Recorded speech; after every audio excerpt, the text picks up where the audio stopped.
Okay, today started out bad. Bad. Today started out bad. How bad was it, you ask? How bad can it be? You woke up from a good night's sleep and you realize that Trump is still president. I don't know if it's as bad as that, but it's pretty damn bad. It started out that way. Um, let's see if I can illustrate today using a fountain pen. A nice clean page right there. So today started out with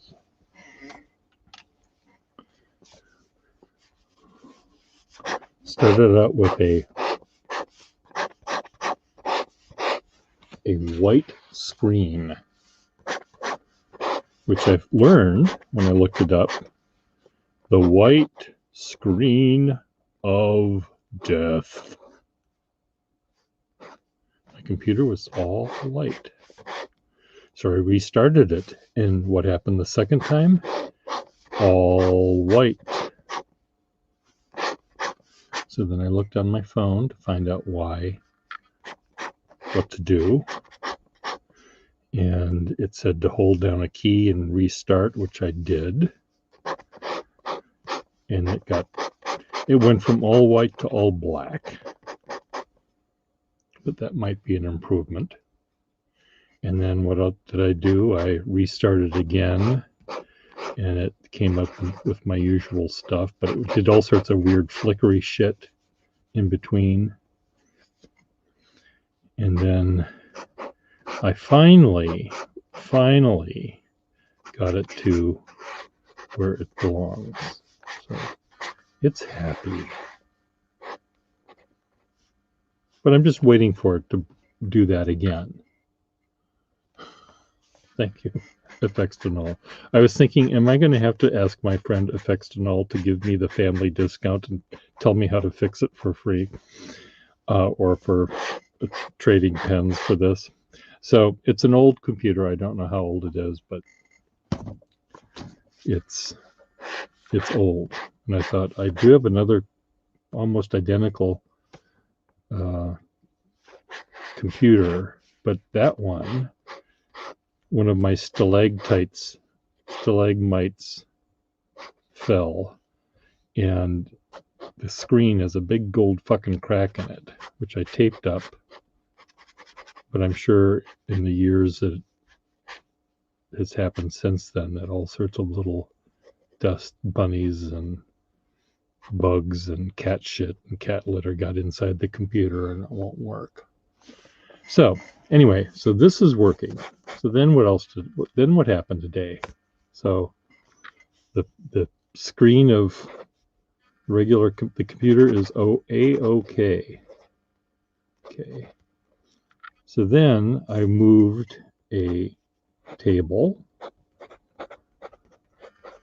on cast iron legs over behind me. But of course I had to move like 10 things out of the way first to be able to cram this thing in with a shoehorn. Did that. And then I moved this other thing, sort of nestling it in between there. Did that. Moved a bunch of things, including two quart bottles of ink. Okay, you can see where this is going. Carter ink in the box, red, and Schaefer ink in the box, purple, I think. These are the two that Frederick wants to buy. Well, he can only buy one of them now, because this one, the Carter red box, fell over onto the floor, and the glass didn't break, but I saw red seeping, like in a horror movie, just spreading, bright, wet, dark red spread. And I picked up the bottle, and the bottle is okay, but the little nozzle, little plastic cap with a little plastic Bakelite nozzle with a little red Bakelite thing, that was cracked and broken off. So now I've got a quart bottle of red ink that is evaporating. What hasn't fallen on the floor is evaporating. So what I'm going to do, I've got a bunch of empty ink bottles. I'm just going to pour all of that red ink into those bottles, and I'll have a lot of red ink. So then I can do my taxes. Oh, I was all the keys of a pipe organ being pressed kind of at the same time. There was just a little bit of undulation. That's what I heard. So here's the offending bottle. So there's still a lot of ink in it. The bottle is okay. There's no crack up. There is a crack. There is a chip. And there is a crack starting. So the bottle is useless as well. But I will fill, or as he likes to refer to it, I will decant. We're so sophisticated here at the Good Service Pen Company that we decant our ink. Decant the fucking ink. Decant it. What did I tell you yesterday about looking like a cadaver on an autopsy table? I'm not doing the right lighting, as you can tell. Anyway, decant it.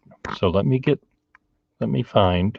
I just put them moved them from oh geez. Hello, Norman Wanderer. Are you in fact a Norman? And do you in fact wander? So anyway, I have to decant my ink into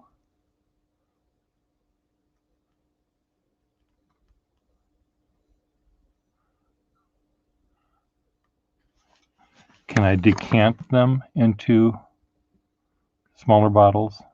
Or are you saying I should? No, I will decant. I will pour.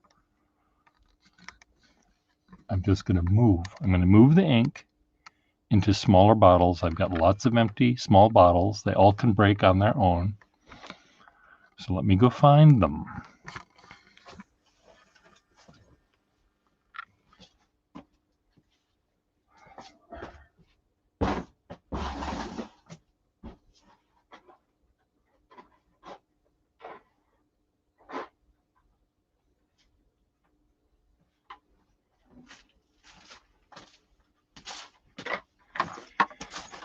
And I'm not even going to wash them out. What the hell is this? Kiku.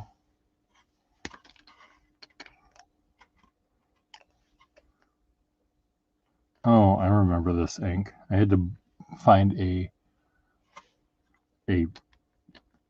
moss green ink to do a project, and Chikurin, produced by Pilot. You do wonder, what do you, not that you have to be a person who likes fountain pens, but do you like fountain pens, Wanderer? Where did my ink bottle go? Do you want to witness the decanting process? Shall we see how much we can? I once had a bottle of red ink, this size bottle of red ink, that I spilled all over. It fell off the table and into my lap and into my crotch. And for all the world, it looked like I shot myself in the junk with a shotgun. Just red stuff everywhere on the floor, but it was mainly in my junk. And I sent a picture to some guy to show it, and he thought that I had, in fact, become wounded. decanting number 2. Now this has a little tiny whiff of blue ink that was left in here, so this may have a slight purple tinge, but I don't fucking care.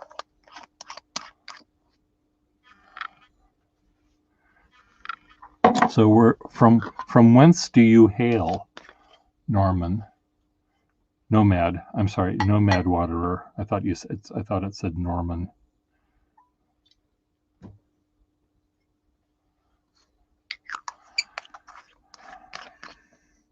Well, that particular person ended up kind of blackmailing me, so if I caused him any pain in that picture, good for me. That's another story that I don't need to bother anyone with. I'm going to put some in this little bottle. Now the bottle, this is going to be too hard to fill. Okay, let me get some more empty bottles because I only scratched the surface. Sacramento. Okay, Sacramento. Okay, I'll be right back.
Okay, found a little bit of, there's a little tiny bit of black ink left in this Monroe bottle. We're just going to see what a little bit of black ink plus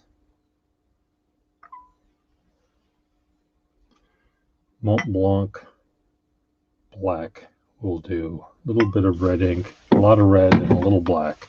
This probably will end up being almost black.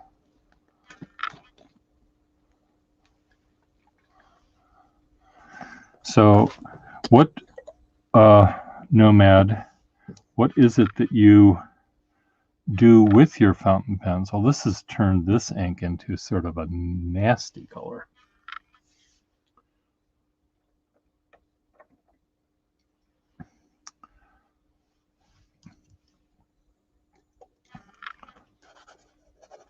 Use the back.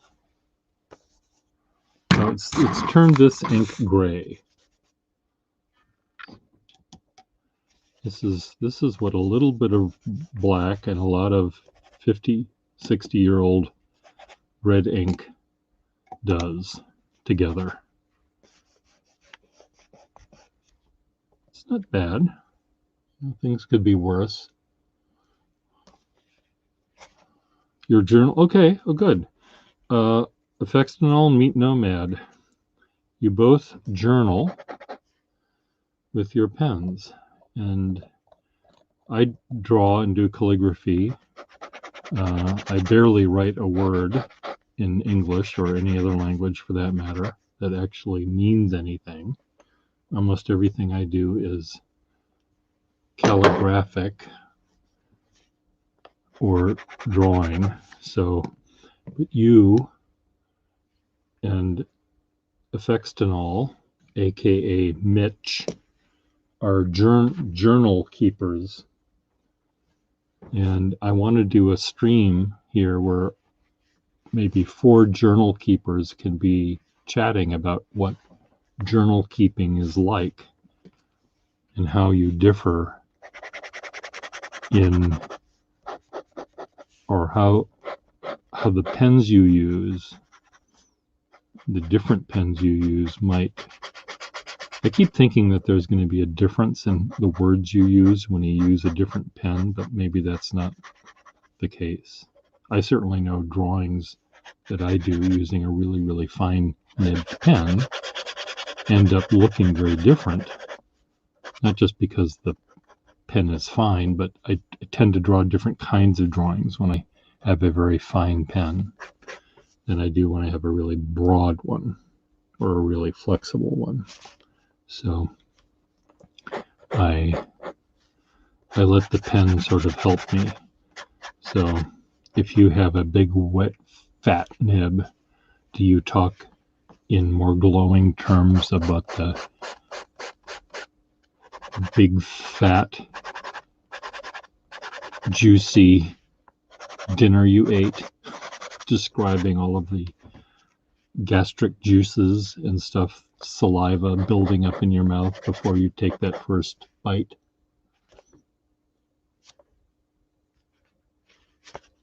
Probably not. Sort of subtle, yeah.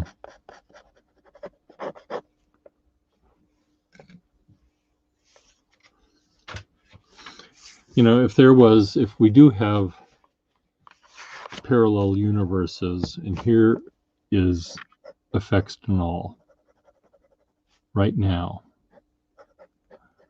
and you are a time when you have your journal in front of you, and one Affextinol picks up a Parker 51. So this is the 51 Affextinol. And in an alternative universe, Affextinol picks up a Schaefer Snorkel. And let's just, for shits and giggles, no, I want it purer than that. And then the 51 Affextinol writes his journal. And the Snorkel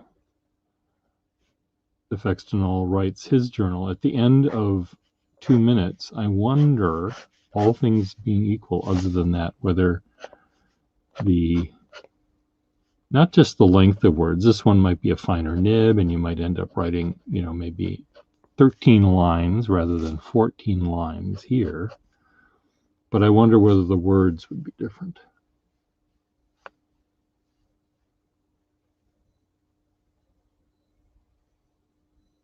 Okay. Well, when you're writing, if you're actually, how doth this little Schaefer pen removed thus from my onyx base inscribe my memories as follows? That of course will be different than if I picked my Parker pen and talked about it. But again, if the pen disappears in your hand, which it often sort of does with people when they're in the throes of making art or writing, then your regular thoughts come in. You talk about your love and your hate and your emotional roller coaster you're in, and you don't think about the pen. But I'm just wondering, on this roller coaster, whether the highs and the lows of the roller coaster as they're being described by Affextinol will be taller and lower if you were using a different pen. So Nomad, I keep wanting to say Norman, but Nomad. So you don't like juicy pens. The sloppy juiciness is something that you don't like. I bet, just based on that, I bet you floss your teeth regularly because you're kind of neat and exact. And a sloppy pen user probably flushes the toilet once a week or less, Where's my coffee? the trauma I had this morning has caused me to see if my trauma didn't happen, I wouldn't be fucked up. So little things like a pen falling on the ground and breaking. I mean, a quart bottle of red ink breaking does determine what happens the rest of your day.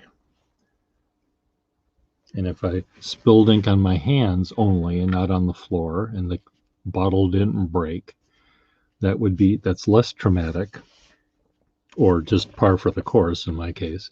So maybe, but if, just those little tiny things.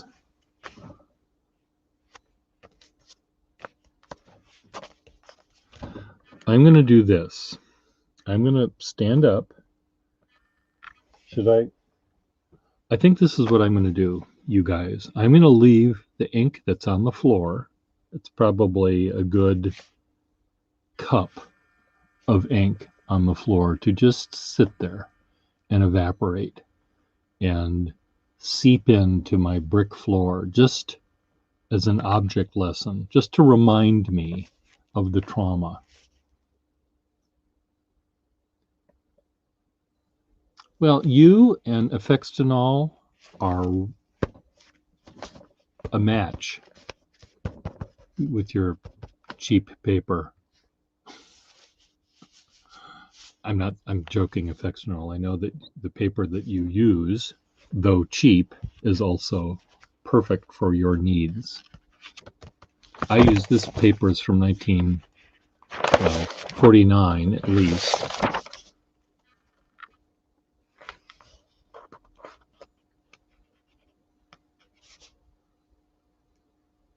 This person was some sort of realtor. He sold something for $30,000.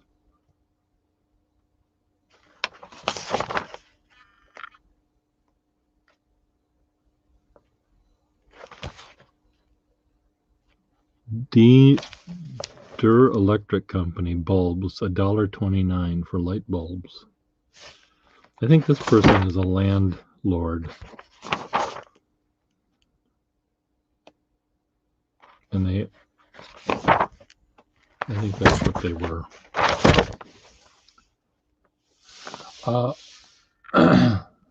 That's fine. The stain need not come out. When my niece and nephew have to sell my house, they can make up a really cool story about that. Oh, that's where Pierre killed the intruder. That's where Pierre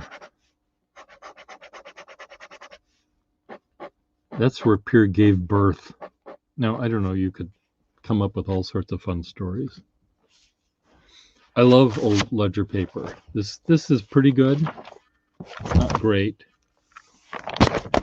It's not as good as some, but it's very smooth. It's kind of hard. I need to get more coffee. I'll be back in a minute. You two are in charge. Would either one of you want to be on camera or both? And you can talk to each other without having to type.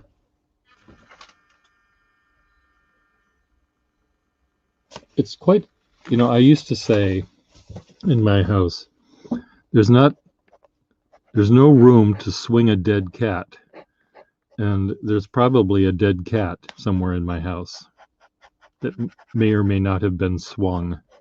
But it's quite possible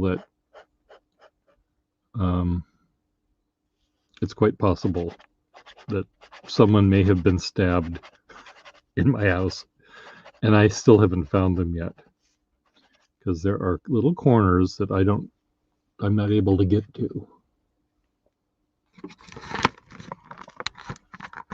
Do either one of you want to be online?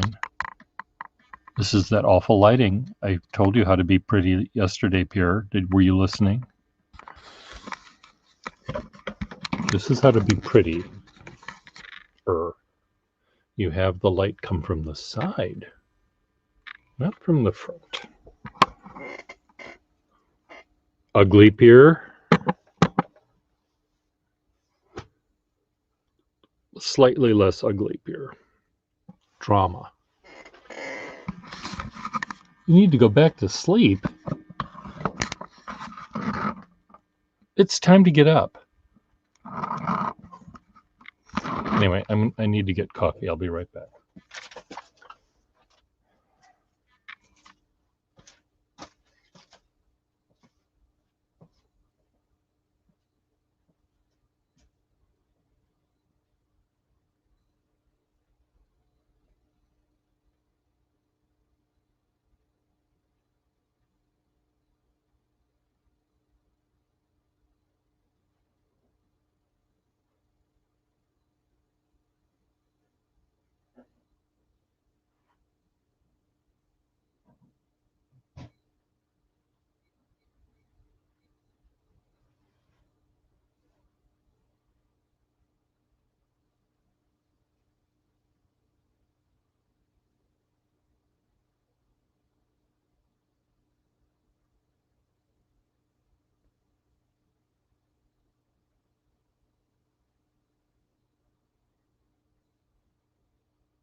I can't walk in my house.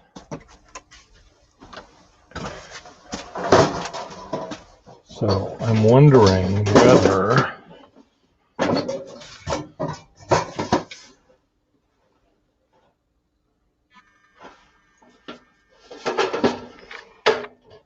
it's a little toy refrigerator.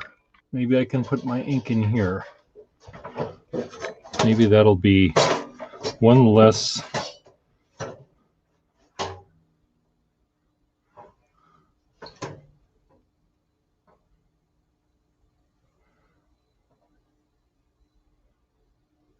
What do you think?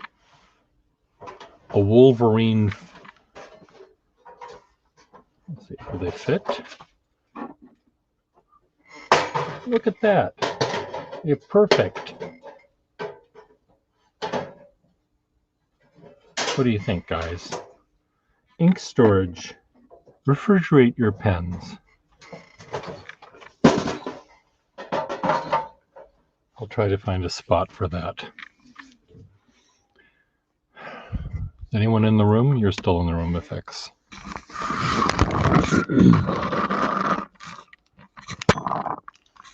So my computer with the white screen of death,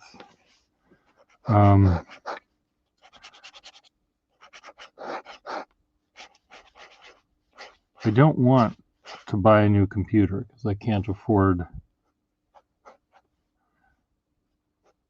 a pencil, let alone a computer.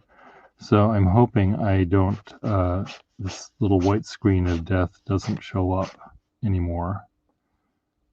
I did figure out how to fix it, I mean how to turn it on. So maybe it'll be okay. The problem with this refrigerator is, for some reason, well, the bottom is hollow, you know, so it will be pretty top heavy automatically. So if it's top heavy, it'll probably be more likely in my house to fall over. What is bad about today? I spilled ink. Let me just show you where the ink is. I can get a light bulb over there.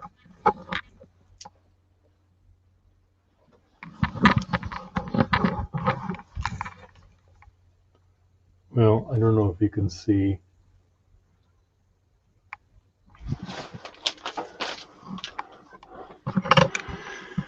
A quart bottle of ink fell, but I was able to, I heard the gurgle of the ink dribbling out, and I managed to save 2/3 of it anyway.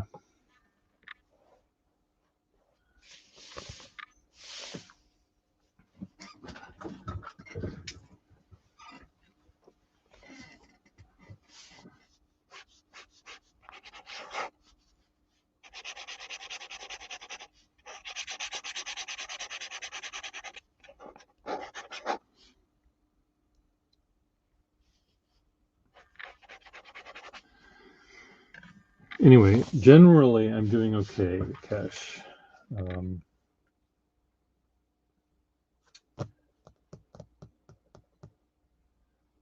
I did manage to move a table over here that ended up causing the ink to spill, but at least the table it's a Feather Touch, I think. Yes, Feather Touch. Writes like a dream. Lady Schaefer fills like her lipstick.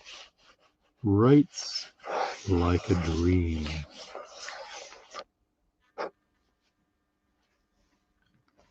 This lighting is horrible.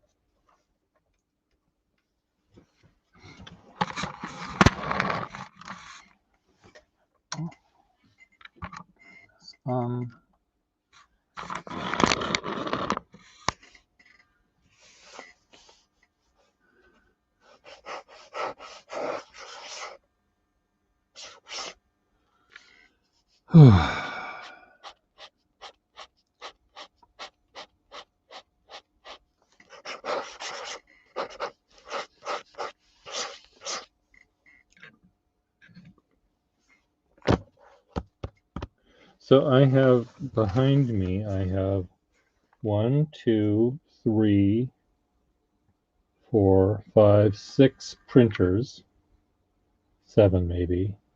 There are 2 printer scanner things. And so I have 2 scanner printers plus 1, 2, 3, 4 printers. And normally I only have a scanner and a printer within easy reach. The other ones are often still in their boxes.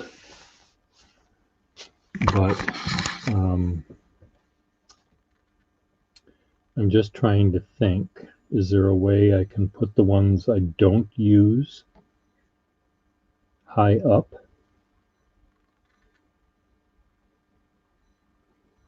In my rafters?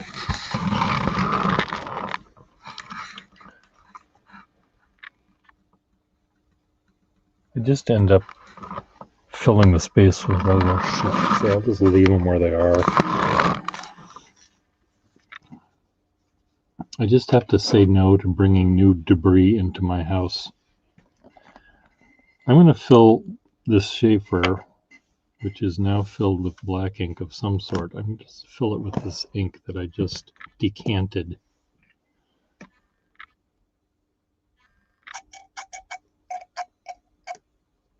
Just to see. Okay, why aren't you filling it all? Slurp, slurp. Is there not enough ink? These stupid bottles.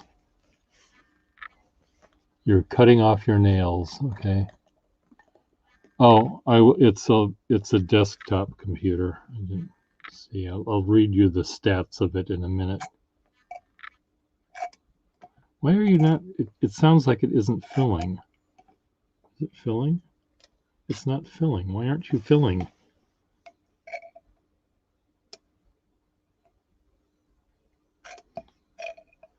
Somehow the whole nib and feed aren't completely submerged, because this isn't a snorkel. This requires, it's like those Baptists or whatever they are, where they have to submerge the entire body. Baptize your pen in ink. That's what we require you to do. Okay, where's my rag?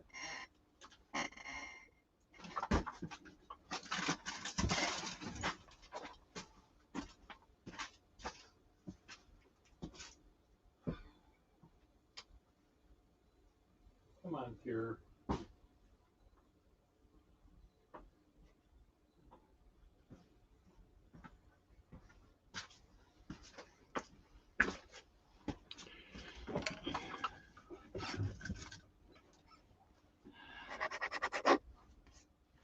It's this ink, this red ink. It's probably not so horrible that I broke, that half of it spilled out, because it's pretty anemic. It looks redder in the bottle than it does on paper. And this is with it mixing in with a little bit of Mont Blanc black.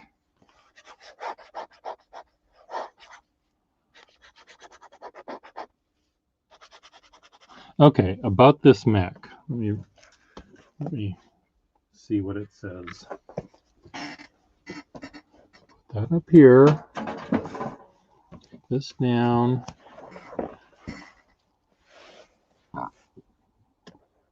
About this Mac. Mac OS X Yosemite version 10.10.5. Mac 21.5 inch MID 2010, mid 2010. Processor 3.2 gigahertz Intel Core i3. Memory 12 gigabytes. 1333 MDZ DDR3. I guess you can read this yourself, can't you? Serial number, system report. If I hit system report, will it say that why it fucked up? System report. Uh-oh. What does this do?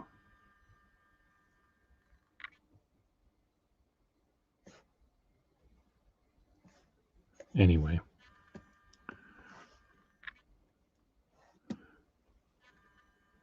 I don't know. Did that explain it to you?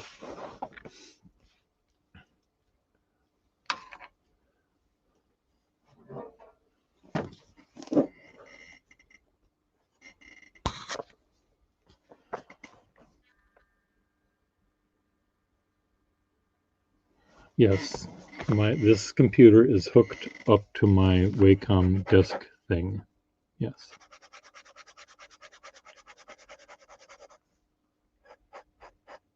I have a laptop that's even older than this thing, than my computer, I think. And I also have an old lap, the white Mac things. Got two of those.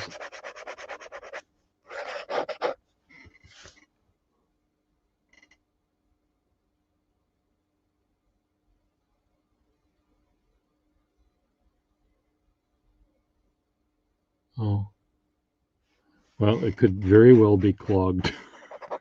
I've never dusted it or vacuumed it. I wouldn't know how to even get in the fucking thing.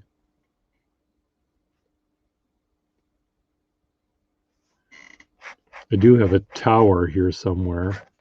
I have a lot of computers that I used to have money, and I never bought them frivolously. It was always an upgrade that I felt was needed in my business. And I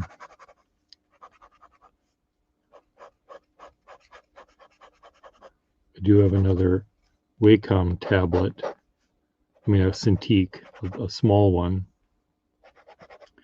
thin one, small one that I have here. But when that person that was blackmailing me and ruining my life, I slammed my fist on the thing and cracked it.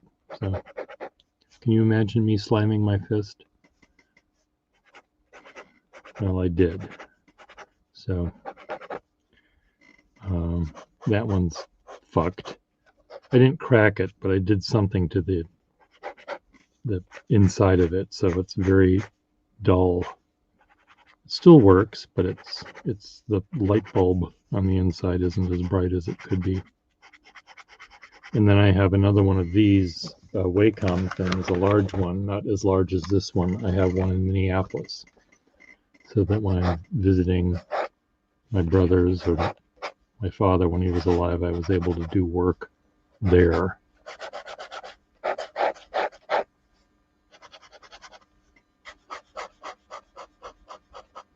So I'm sort of covered, but I have a feeling that, in another year or two, I'm going to have to get another computer, but I'm probably not going to buy a new one.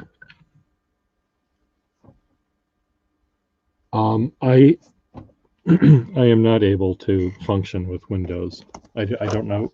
I don't even know how to turn them on. Their commands, I guess I know how to turn them on, but their commands are so complicated to me. Like I'll open up a letter and then the phone will ring and I'll close the letter. Do you want to save changes? Well, I haven't done a damn thing. What do you mean by saving changes? So even that little command language they use was confusing to me because the Apples, I don't know, they use different words that it just makes it very different to me.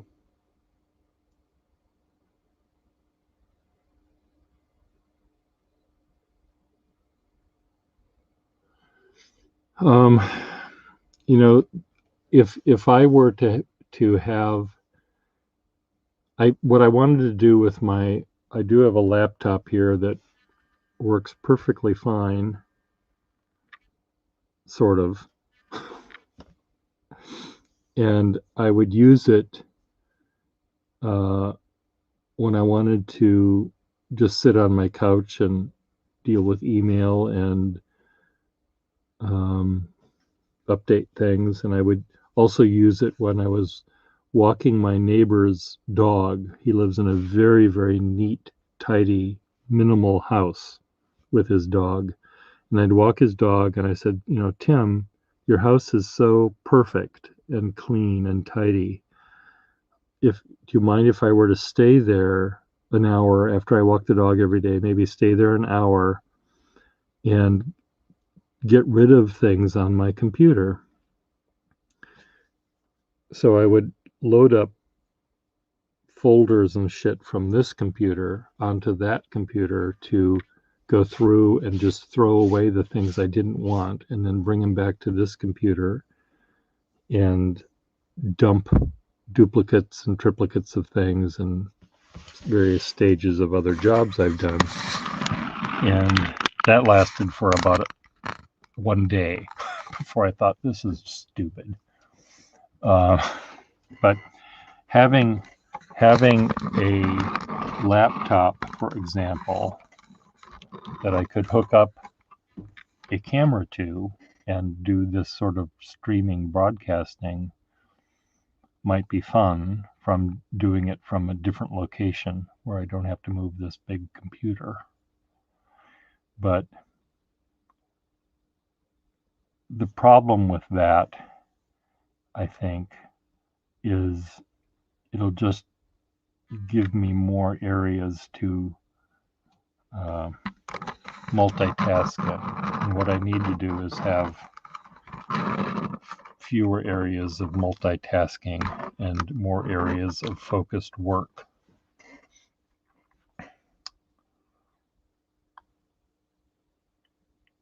So,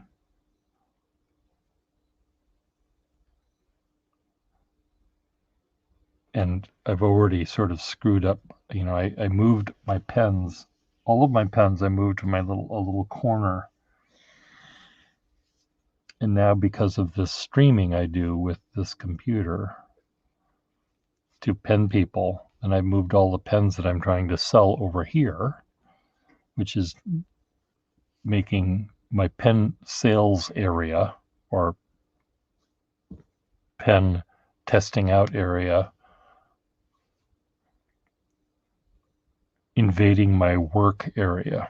I may have to stop doing that when I have actual jobs I have to do where I'm printing 150 invitations where I don't want any ink on the floor or on my hands.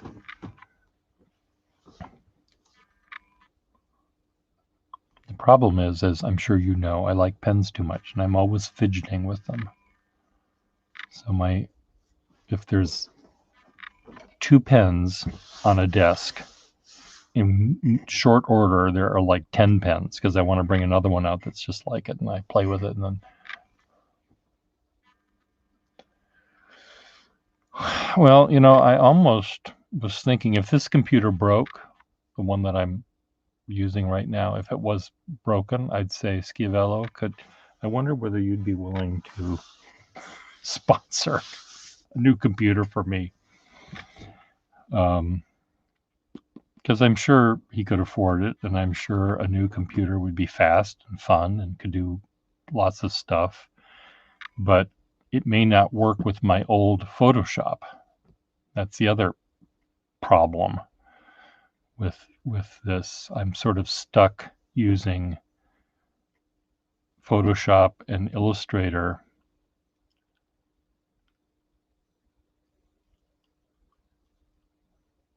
and I'm using old Photoshop where you don't have to pay to subscribe. I have a CS6, I think, loaded on this thing. And I'm sure if I bought a computer today at the Mac store, that won't work. So whipping out credit cards isn't necessarily going to help unless you want to have them buy the more modern version of, let's say I had a sugar son, not a sugar daddy, but a sugar son that's willing to keep grandpa going here. One would have to update everything in order to make it work. And that's a lot of buying.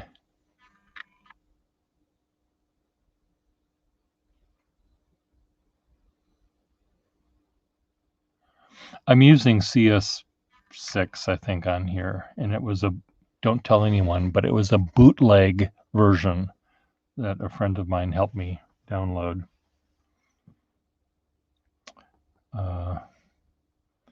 From some mysterious cloudy thing or whatever it is. the Photoshop that I have on a laptop in Minneapolis. The laptop was given to me by one of my neighbors, on which it had Photoshop, but it was the Photoshop Teacher's Edition or something. I don't know. It was a dumbed down Photoshop, so it only can do a few things. But thankfully, in Photoshop, I only do a few things.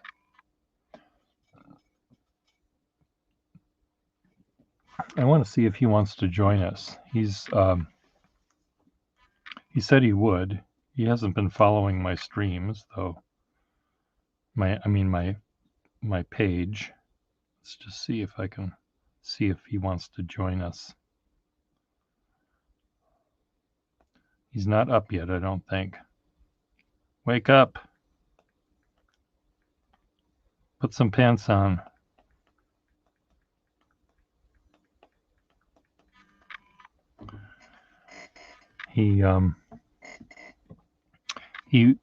I met him on one of these, shall we say, adult sites, and he lived in Germany. He was in Germany at the time, studying German abroad. He was in college, and he actually found me, and he heard me talking about Boston, and he's from the Boston area, so he came back to Boston, and he was looking for a job, and I had money at the time, and I hired him to help me.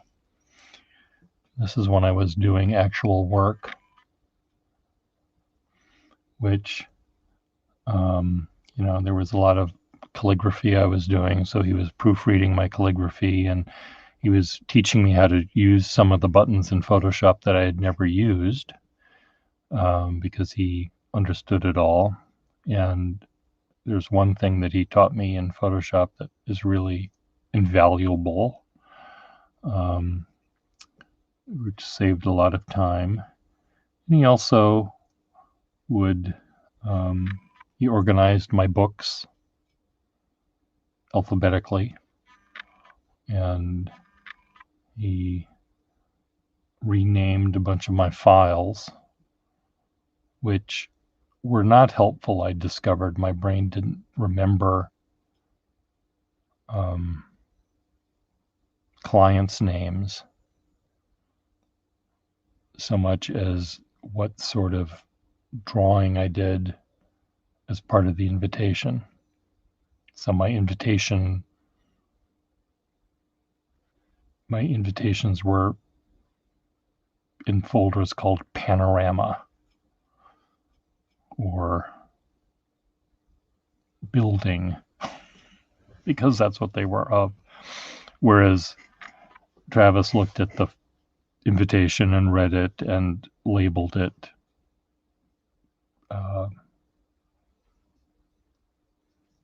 New York City, or he labeled it in a very logical way, but it wasn't the way I filed it in my brain.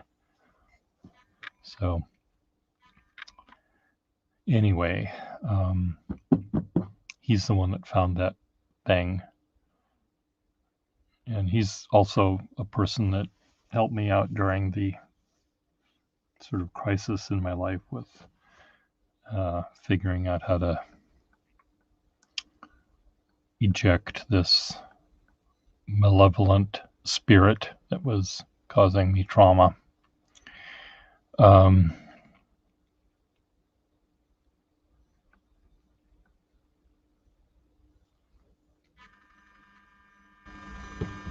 But he lives in Germany now with his boyfriend, and he is a drawer and a graphic designer of sorts and translator, and he does a lot of stuff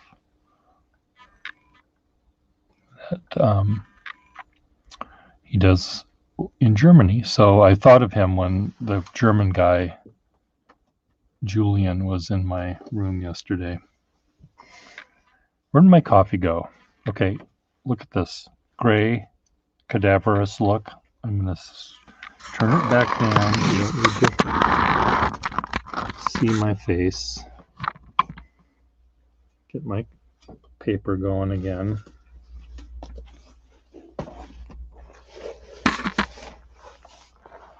Ooh, that was a happier day than today.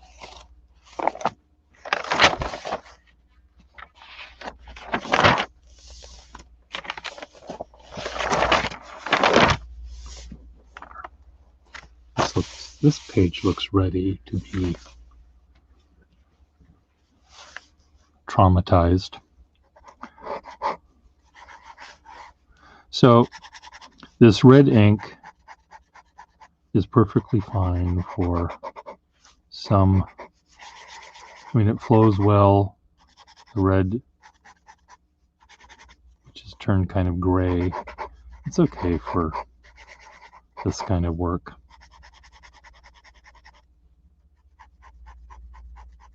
One of the things I hate about these particular desk pens is this little thing that looks like a staple.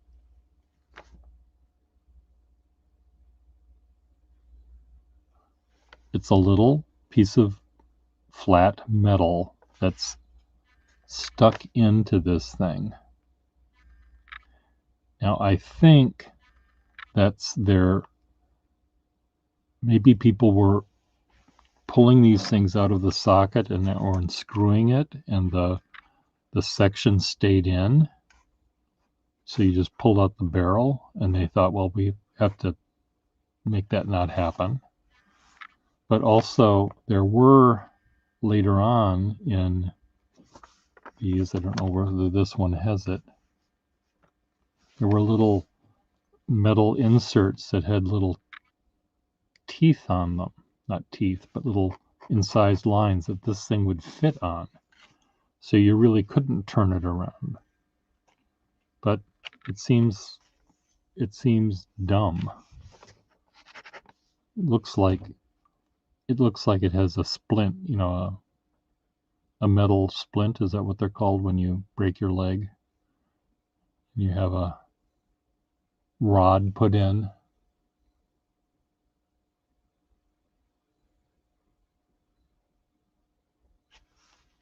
Yeah, it's dumb. It's dumb.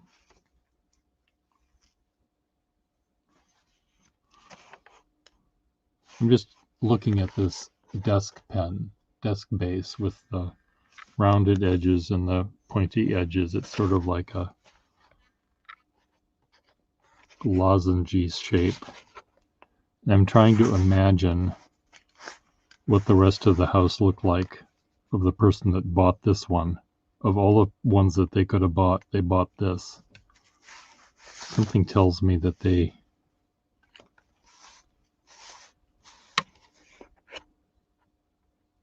had sort of glitzy taste. It's just ugly. Ugly. No. Okay, coffee, where are you? Is this guy gonna show up or not? No, he's not there 2 hours ago.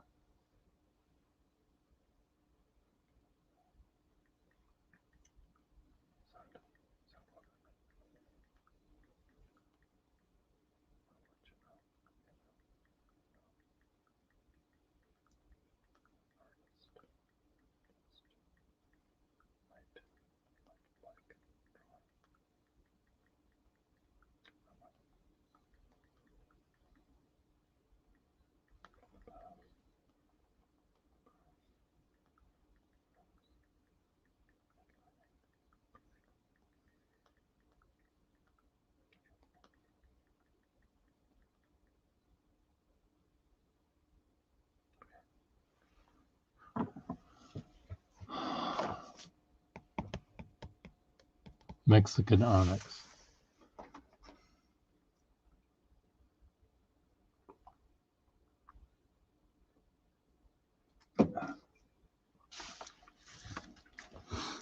When I had my drawing desktop I had two huge drafting tables in my house, and the smaller of the two ended up breaking on me because they had too much shit on it. So I moved the larger of the two over to its place. And it's almost the size of a double bed, this fucking drafting table. It was used to make battleships. No, my coffee's here. It was in the dark, which doesn't help much when you can't see it. Anyway, I'm sitting at my desk here, and my arms can reach to there. This type of desk drafting table was meant to be almost vertical, and you'd stand in front of it and you're drawing on huge blueprints using these big complicated arms and stuff to keep it parallel and right angles to each other. So you see people, standing in front of these things, but they're not really meant to be flat because your arms can only reach halfway across. So one of the iterations of my decor, I have a bunch of model boats that have flat bottoms and they're wood so I had a navy here, and I had desk pens sort of as little islands, little green desk pens, and model boats sailing in between them. And I could reach the desk pens, and it was sort of neat. But now I've filled these up with filing cabinets that hold hundreds of pens. But it wasn't as much fun as my little other display that I had. Yeah, and the boats weren't necessarily small. They were, a foot to 2.5 feet long.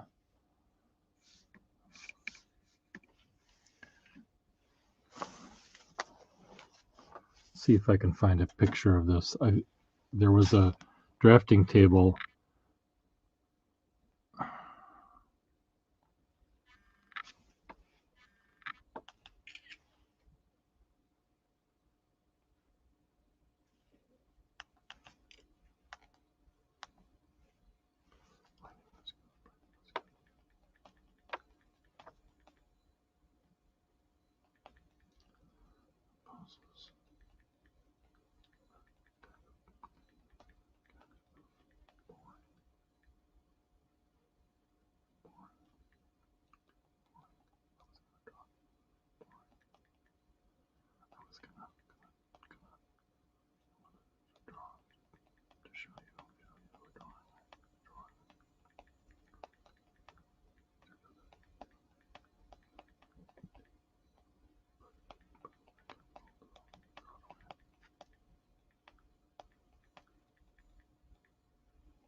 Just a minute.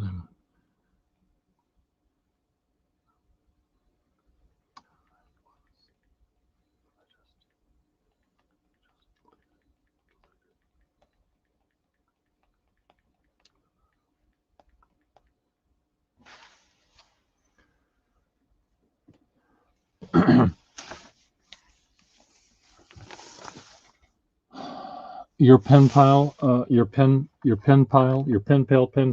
There's 1, 2, 3, 4, 5, 6, 7, 8, 9, 10, and a pencil.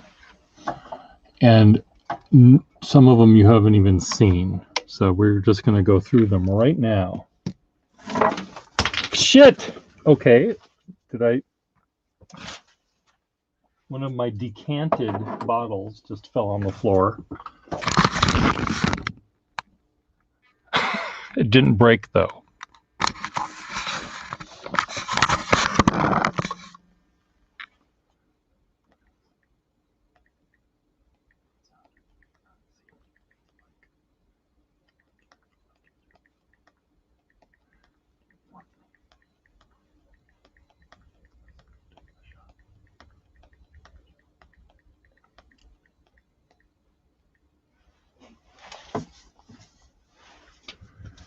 Okay, so these are the pens that I have in your pile.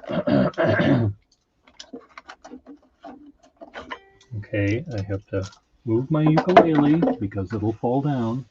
Your pens were holding my ukulele up from sliding down. So, instantly new. Do you want it to? Do you want one of these to feel like your lipstick?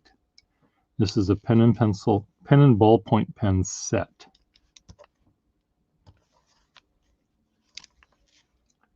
And it feels just like your lipstick effects and all. There's that little grayish bit going on the front.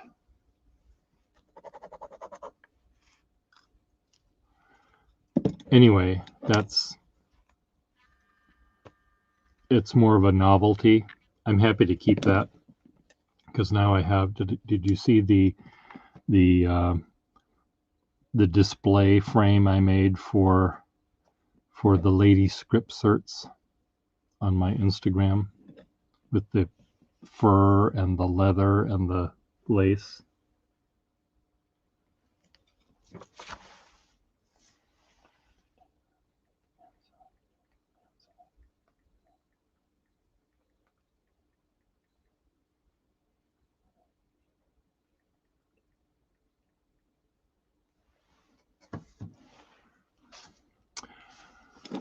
So that one. What other Schaeffers do I have?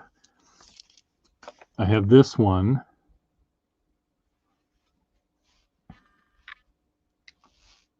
Targa thing, or whatever this is.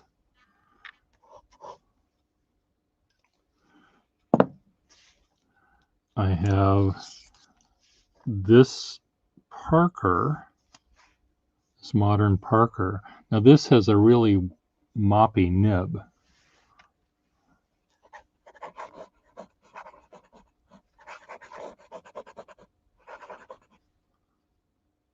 So it's kind of fun, but it's kind of spongy and moppy. Whatever kind of Parker that is. It's more modern again than I normally deal with.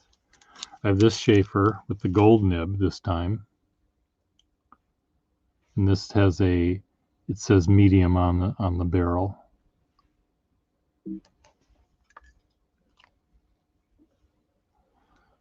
Okay, the weird part here is definitely a yes. Is the Targa interesting at all or not? You don't. Actually, this is a funny story. I found this near where my 3/4 roommate has his desk, and I don't remember this pen as ever owning this pen, even though I'm sure I must have.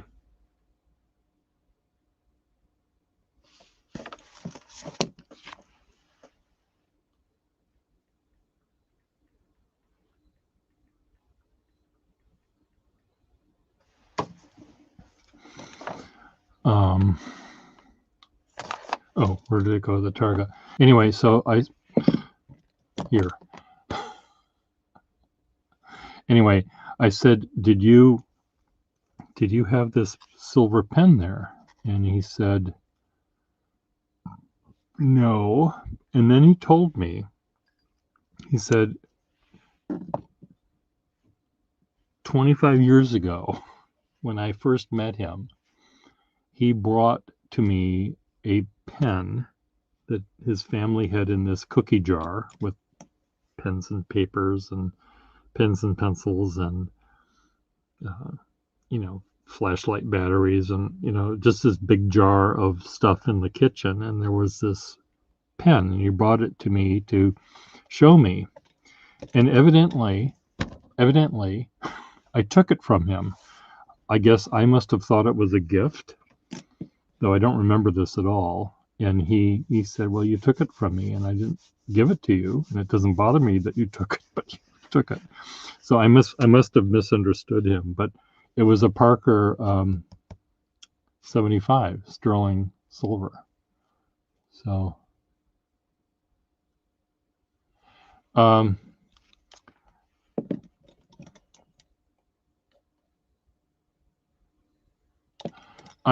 this nib is really scratchy, so I can't tell what it is. I may have another. I have a lot of parts that maybe that would fit in this pen, so I'll take a look. So far there's only one weird Parker in here. We have the Mont Blanc.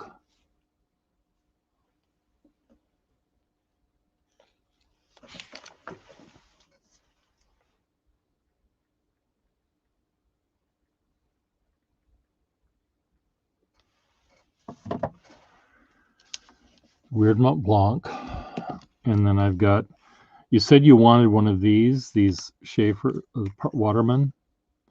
And I've got one of these Watermans, but it's funny, there's a little pitting on one side of it. It was like it was sitting on a table and someone sprayed, bug spray or something. And whatever the aerosol was hit the surface of the pen, so it's slightly pitted with little tiny pitted holes. So it's funny.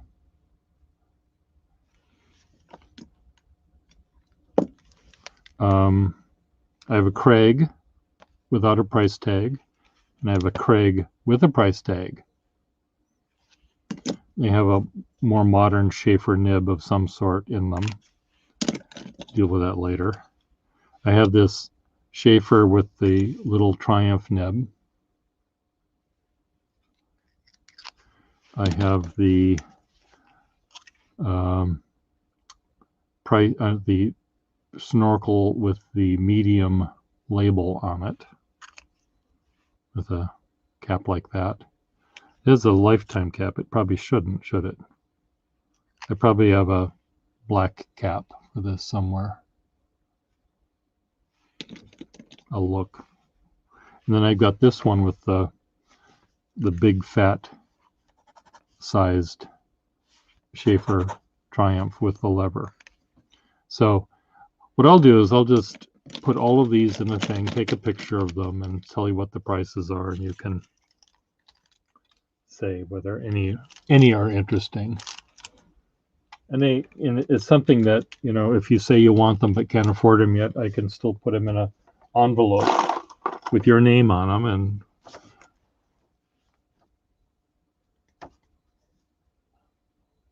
yeah, but a clipper wouldn't have. Would the clipper have a white dot on it?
Okay. Okay. Well, I'll try to take a picture of them today and come up with prices on them. And there's some that just based on the prices, you might say no right away, or I mean, I think the prices will be fair, but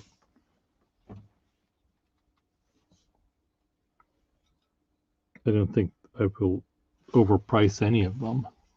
But you may decide if you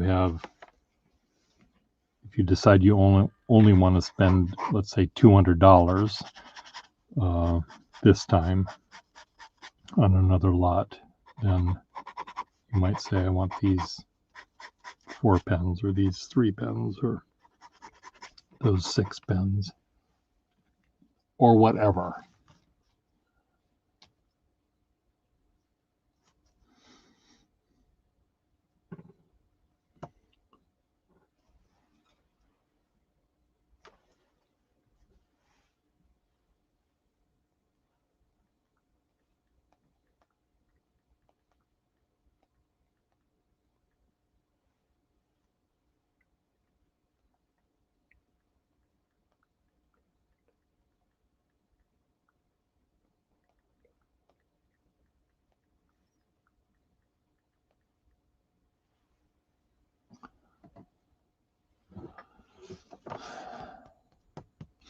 Yeah,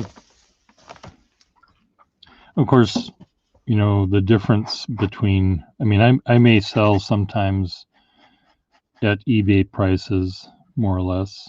Sometimes I sell a little bit more. But then again, they're at least supposed to be fixed, even if the sack doesn't work.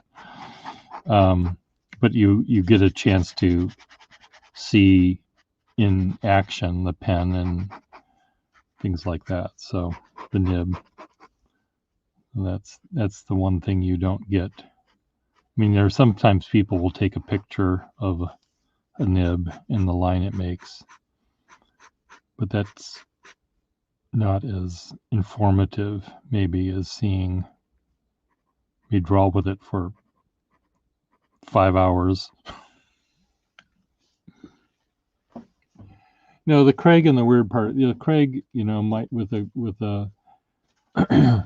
a gold nib, a gold Schaefer nib, it'd probably be $50, and with the price tag, maybe 60. I mean, I don't really know.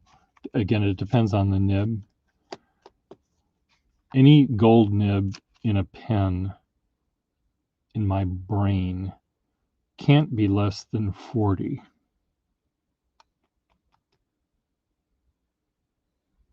Really. Maybe it might be 35.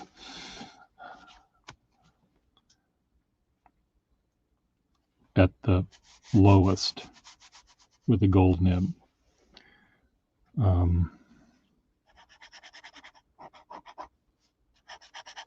There was someone at the pen show that had a mason jar full of gold nibs, Eversharp Skyline nibs, and I dumped them out and looked through them, and I asked how much they were, and he said between 35 and up, I think, was for the nib. And I think that's a very fair price for a gold nib if you're just buying a nib. I think these were nibs that were never even used. It was his father's pen store that these were from. So they may have been stock that was never put in pens, or it could have been, they all looked pretty new. They might have just been ultrasonically cleaned, I'm sure. Maybe they were just shiny. Yeah, $20 I mean, back in the olden days, I would be going to flea markets, and there must be $100 worth of gold in that nib. No, it's not $100 worth of gold. $100 worth of gold at that time would have been about the size of, the whole pen. No, not quite. But okay, I need to. There's a friend of mine that buys and sells pens at pen shows, and he, even though he's a fucking pen collector, when he gets a solid gold Skyline pen where the barrel and the cap are solid gold, he says no one's willing to pay the scrap value for these. So I yank the nib out and I just scrap them. And I think, there's no reason to do that. Scrapping something that's functional as a pen. Yes, if it was the last thing you had on earth and you needed money to buy your groceries, yes, you can scrap it then. Or if you were doing homemade dentistry and needed to fill some cavities in your head with gold, you could do it then. But there's no reason to destroy anything.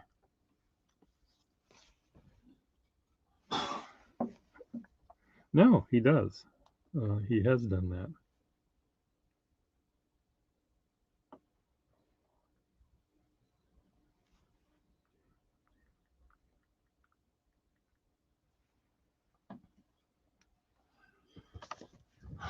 Okay, I need more coffee.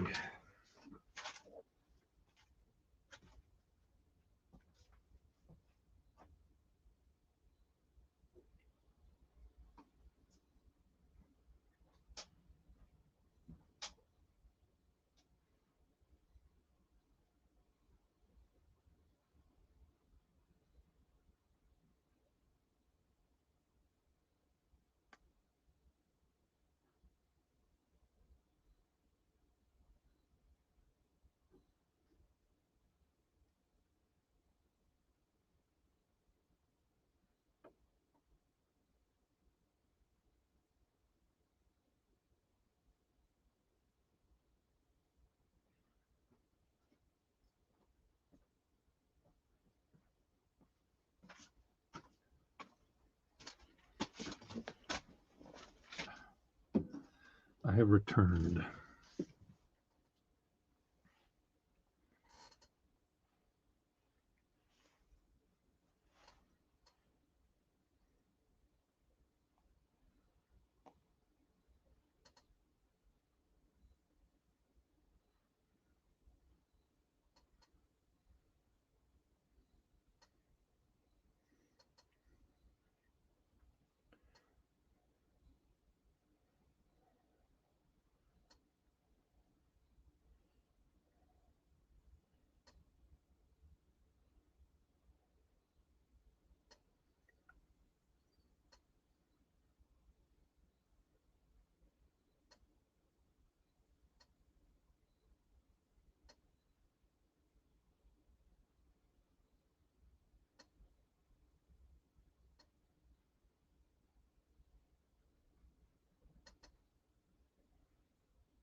Hey, Mighty Mouse.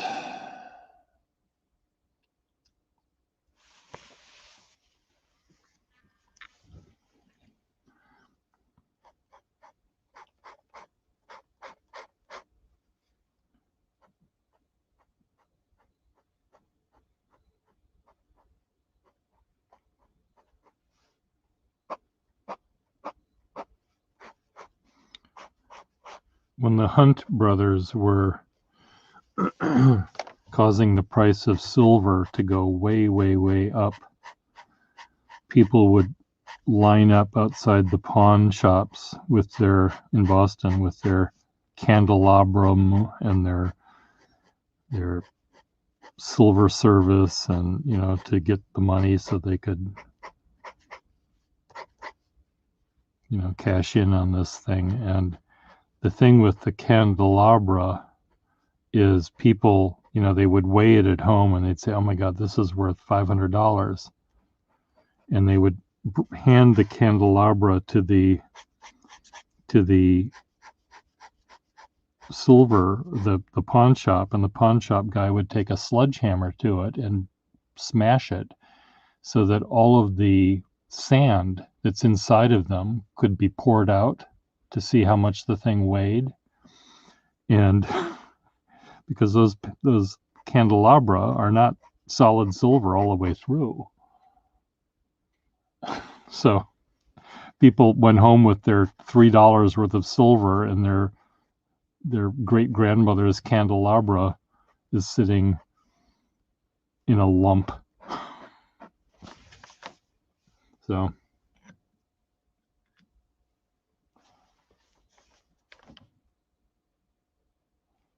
and what do you do with the silver?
Okay.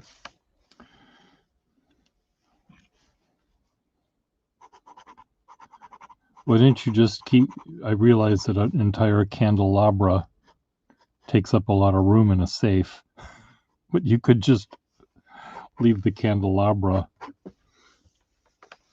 on the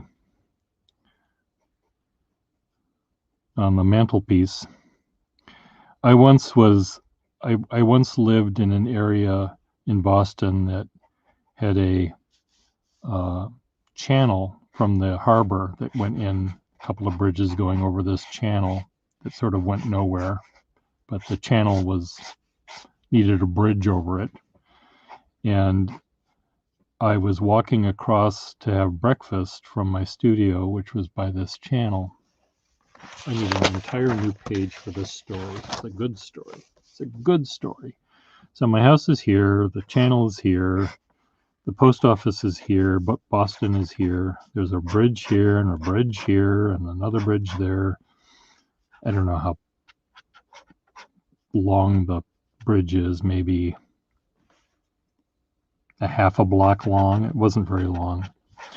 And I'm walking across the bridge, and it was low tide, and I look over the side and I see in the water trays and platters and candelabra and teapots and sugar bowls and stuff in the bottom of the channel. So I continued to go this way. I had like $1.50 on me only. I was going to buy, I don't know what I was going to buy for $1.50. Maybe I had $5 on me to find somewhere to get a cheap breakfast. And instead, I went over here to the hardware store and I bought a spool of clothesline rope. And then I went back over here and I looked on the ground. I was looking on the ground to just find what else I needed. And I found a coat hanger or a piece of wire or something. I don't know what it was, and a piece of metal that was heavy. And I came back here to the middle of the bridge. It was lunchtime, actually, lunchtime. I remember.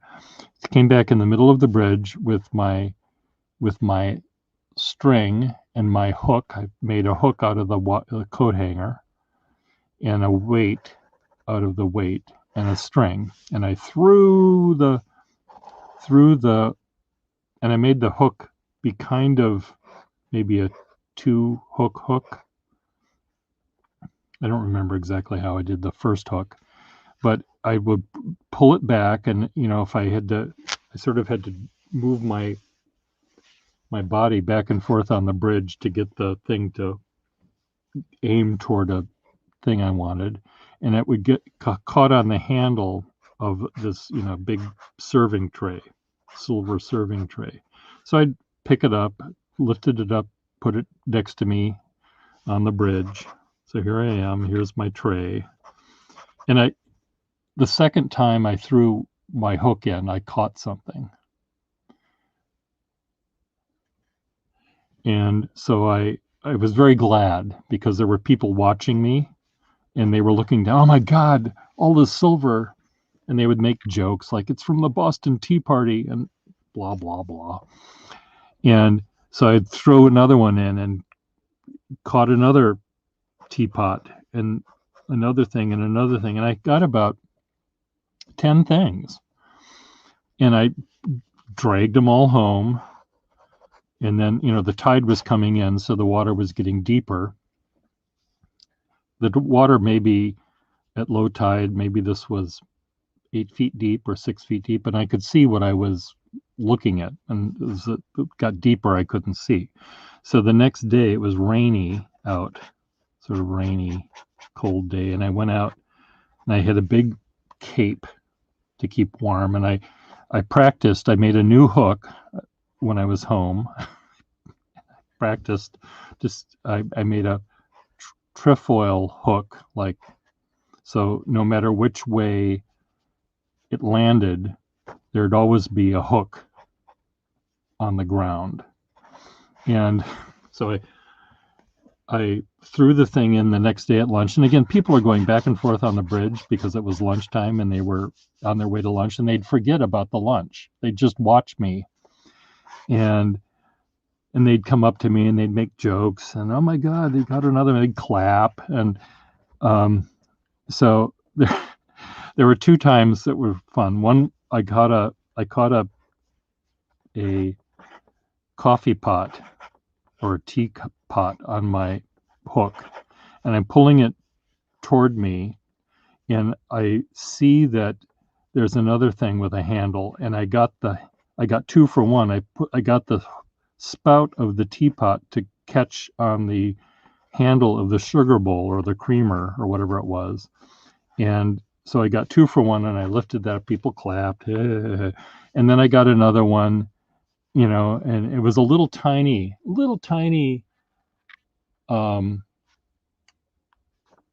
don't know what it was, a sugar bowl or something. And I took it off my little hook, and I looked at it, and I threw it back in. And people are lunging for it as it's going over the side. And only one guy got the joke. He just laughed, because when you get a small fish, you throw it back, right? So anyway, I'm doing this for maybe a half an hour and making another big pile. And suddenly, I'm looking down at the water, but I see feet, legs of people that are on either side of me watching me do this. And I noticed that the feet weren't there anymore. The legs weren't there. And I'm awful at those, because those things are glued down to the base. So anyway, I don't do those games. There's no sport in shooting a fish in a barrel. You have to go out in the ocean. So I noticed that there was no one around me except for one pair of legs, and it was wearing blue pants. And I looked up, and it was a policeman, and his squad car was there with the lights flashing. And so and then the fire department arrived and the news people arrived, and all of the people, that were standing next to me that are now watching me from the sidelines, some of them are coming back, and they know that I'm innocent of anything, but they were a little afraid first, like, am I going to be shot for fishing? Anyway, the policeman, Officer McNiff was his name. He didn't arrest me, but he knew, and I knew, that all of these things were stolen. They were stolen from a pawn shop. They had red grease markers on them. So someone broke into a pawn shop 2 days earlier, and on their getaway, they realized that it's just a bunch of shit.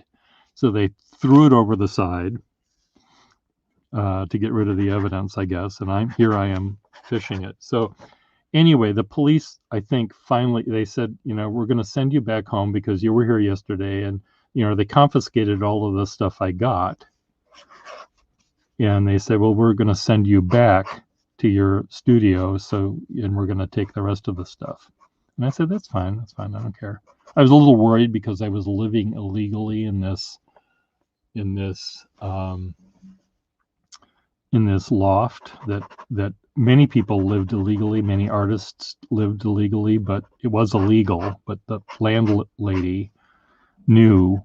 The landlady, by the way, was the Queen of England. It was owned by, the building I lived in was the Boston Wharf Company, and the royal family owns stock in that company for some reason. So the Queen of England was my landlady at the time, and I was living illegally there, and I was afraid that the police would see that, and they'd see all these other antiques that I have, and they would think maybe I stole those too. So I was a little worried. But there was a time when, I didn't feel so worried, and I walked over to the side of the bridge where the TV cameras were taking a picture. By this time, the Boston Fire Department water patrol were there with their speedboats, and their frogmen are finding all this stuff, and they're churning up the water, so now you can't even see the fucking things. I was doing a better job with my goddamn hook than they were doing with their fancy scuba gear. And so the newscasters are talking to me about this stuff, and they said, well, why did you want this, Mr. Gustafson? Well, I said, I occasionally give soirees, and I thought this would improve my service. And the camera jiggles up and down because the cameraman is laughing so hard at my little joke. And I say, oh, and I look over to the frogman, and he's found a big bowl. And I said, that would have been perfect for popcorn. And the camera jiggles again because he's laughing. So anyway, the next day, or that night, I'm on the news. I'm on the fucking news. The last segment, the human interest story on that night was, area man finds silver in channel. Per Gustafson found a load of silver in the channel, blah, blah, blah. And they show the film of me doing what I'm doing, and the frogmen in the fire department, they show all of this stuff. It's maybe a minute long. And then they end with my comment about, oh, that would be perfect. I occasionally give a soiree, and it would be perfect, to improve my service. And then it cuts back to the newsroom, and the newscasters are all laughing. All we have to do is figure out what a soiree is. And the other one said, I think it's some sort of sherbet. And then it ended. This is Boston, Massachusetts, the cradle of the Western world, and they don't know what a soiree is. Anyway, I was in the newspaper as well. There was an article about me. Oh, I don't know if I have that article. But I do have I do have other articles that are written about me.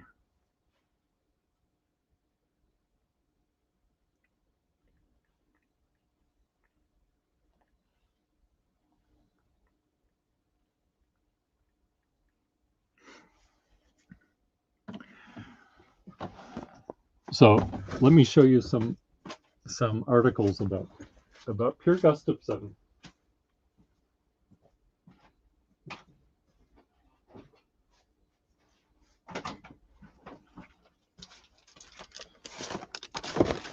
I think they're in here.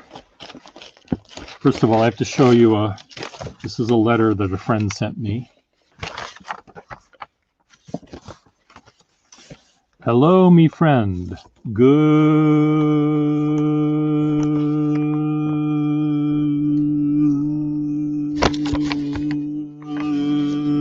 luck. Good luck. I was having an art opening, and this is the letter he sent me. Good luck. Here's some of my dad's doodles. He would sit on the breakfast table and read the newspaper, and then he would doodle. He'd change the headlines into these really fun doodles.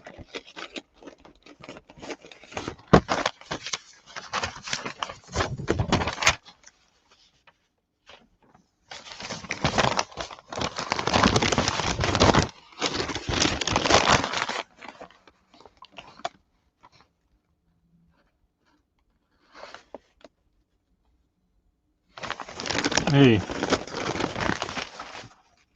Well, here's from Ian, Per Gustafsson, Neville Bedford.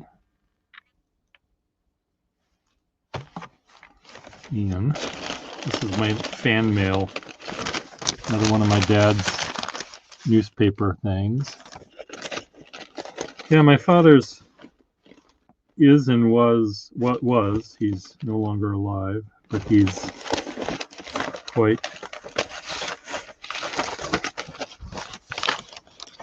This is my friend Ted's letters.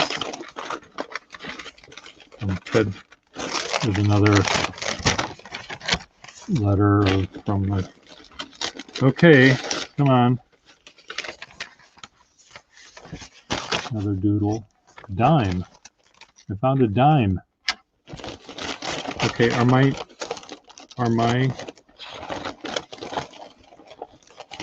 this is a really neat letter that my friend sent me that did the good luck letter. Here is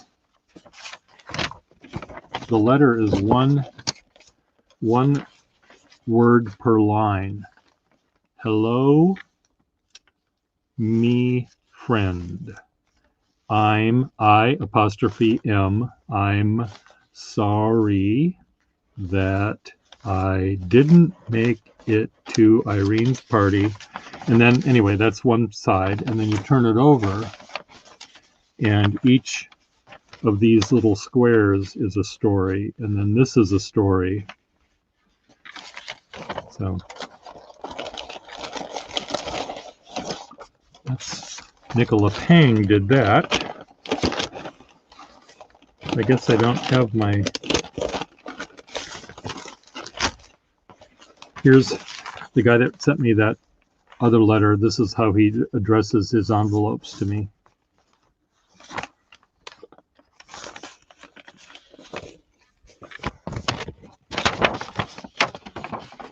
Here's another letter.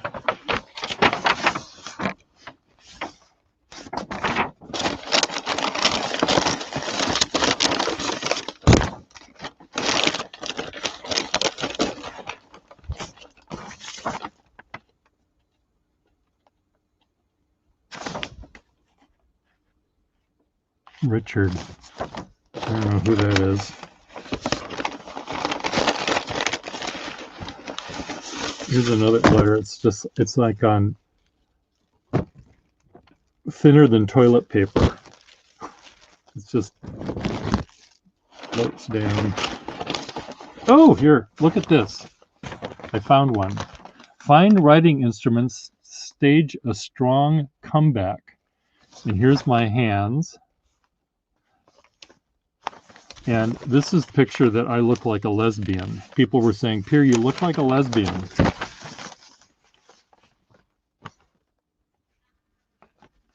They didn't recognize me because I look like a lesbian.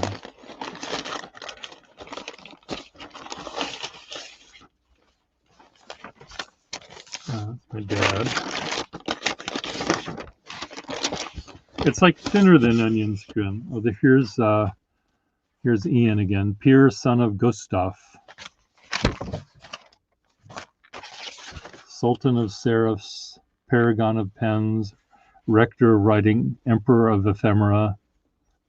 I am this many sads that we didn't get to spend time together at the pen show du Boston, drinking, laughing, and kvetching over the sorry state of the stylus, etc. Here's another one of his, Ian. A Parker 51, no, 61.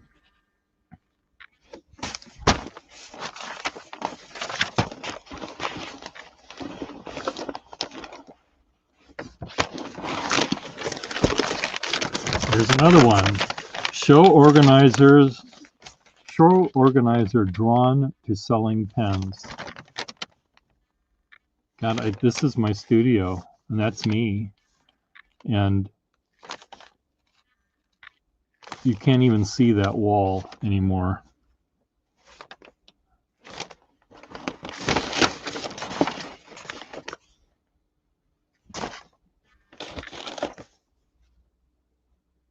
Here's a guy that can draw with both hands and both feet.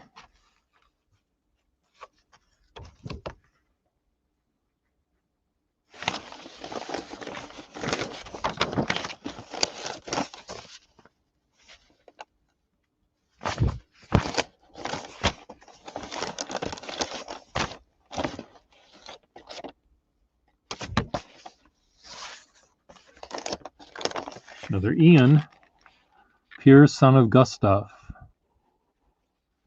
This is Ward Dunham with his thing. Oh, there's one guy that I buy pens from on eBay, and he completely covers the box with antique stamps. He's really a good seller too, but he's sort of running out of pens these days. But I immediately emailed him and I said, I love your boxes I get from you.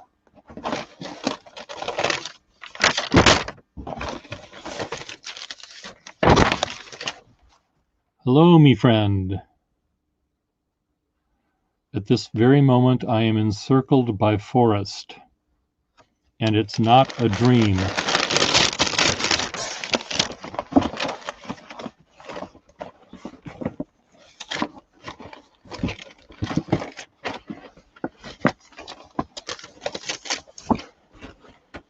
I thought I had more articles about me in my pen shop. But I guess they must be in a different pile.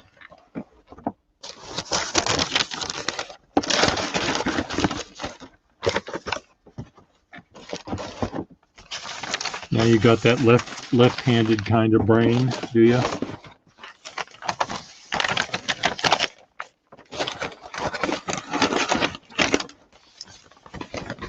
Say goodbye, lesbian Pierre.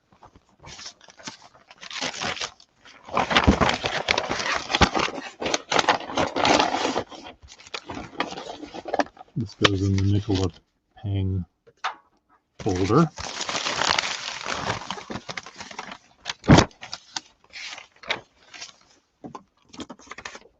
That goes in the Nicola Pang folder. I should have a folder for Ian as well. Like those glasses. I probably still have them. Oops.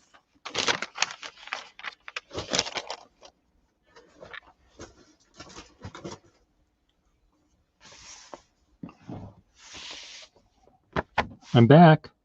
So that was my exciting story. I think I kept one piece of silver. I didn't give it all back to the police. There was one that I had that I had used for cereal or something that morning, so it was in a bucket in the bathroom. I lived in a place where my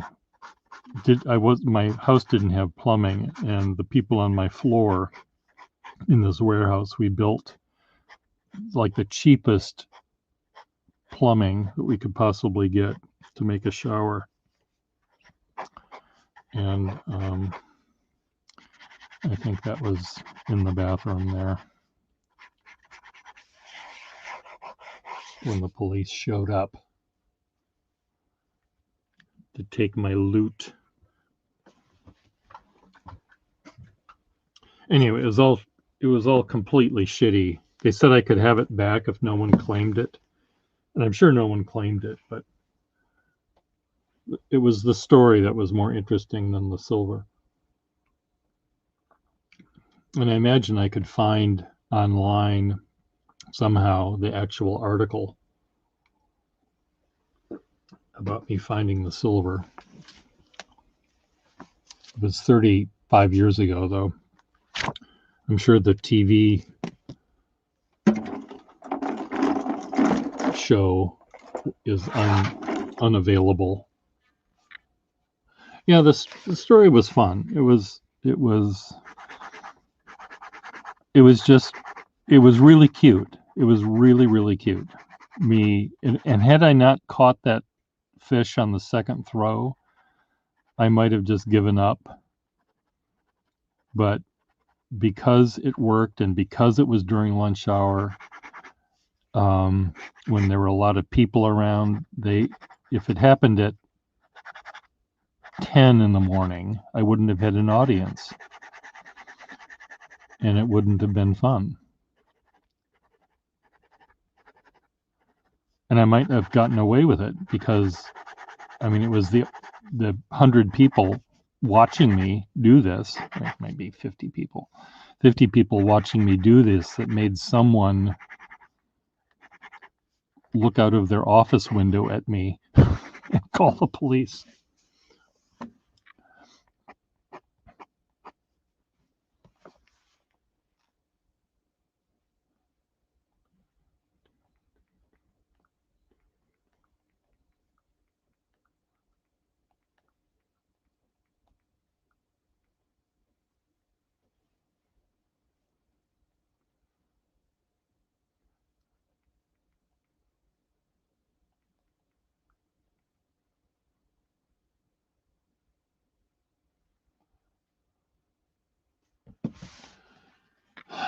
Renee Perron. Renee. How do you pronounce your name, Renee?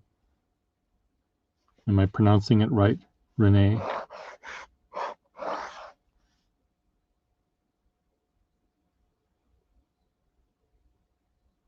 Oh, what's the new detail? How much they cost? 200.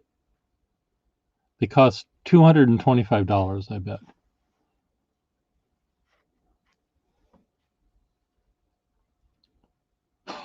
Or something. What's the detail you have? I can't wait to hear. Sounds like Renee.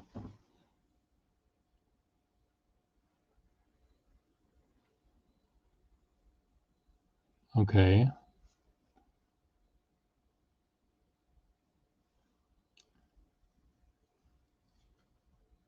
So the Jinhao pen is for $10. And what does the new shitty Parker 51 cost? Oh, okay. Well, that's.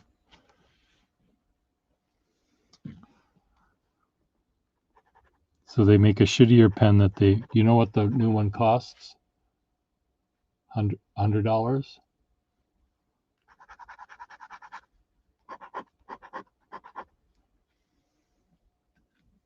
Does it have a gold nib? I can't even remember whether they said they had a gold nib. I'll be right back. Get more coffee.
Well, the Jinhao or whatever, those fake 51s have been on the market for years, haven't they? Or maybe they're called by something else, Hero pens or whatever.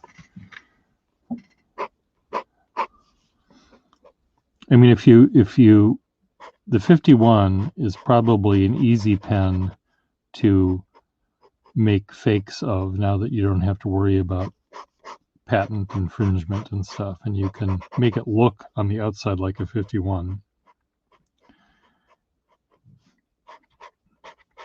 And if you're able to, if it's good enough to deliver any amount of ink to the nib, it can be sold as a pen. It may not last very long. The plastic might crack, or the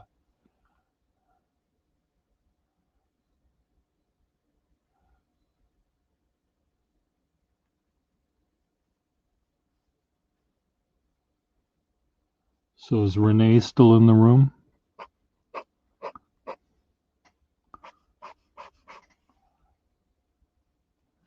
Renee, if you're still in the room, would you like to sign online? My bad day has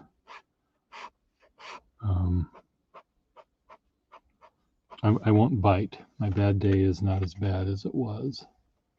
Vexenol, would you like to sign on? I know that Mighty Mouse has issues with her phone and unable to do that.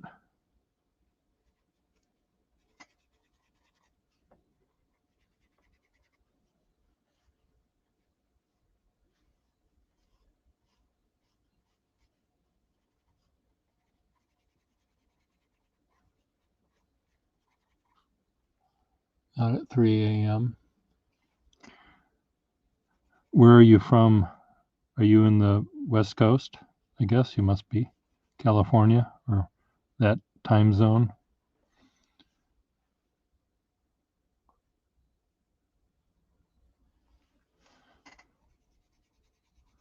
Would you be waking up your significant other or neighbors or cat or dog by signing online? I see. You have to go to work, sounds like.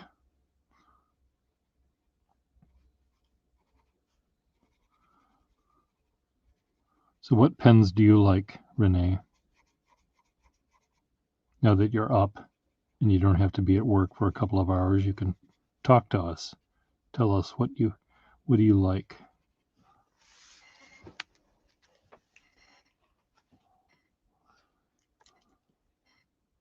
Washington.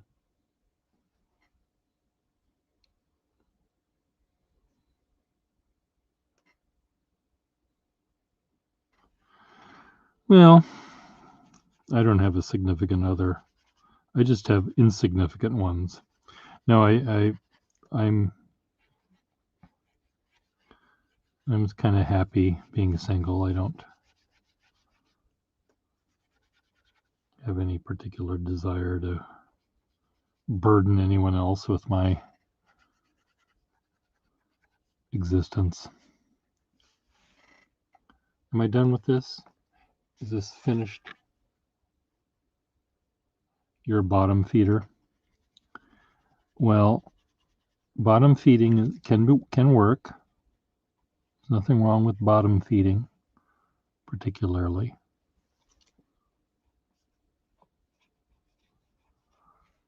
I mean, if many of the pens I use and I like are pens that most people would have thought came from the bottom because of their cosmetic flaws that they have. So, bottom feeding is fine.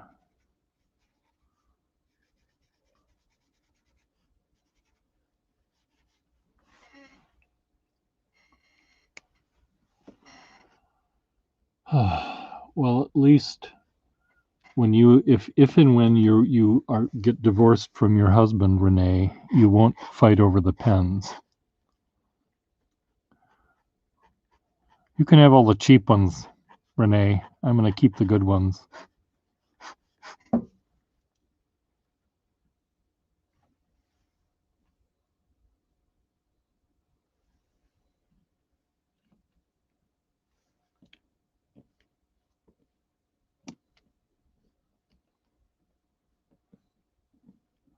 Pendleton Brown.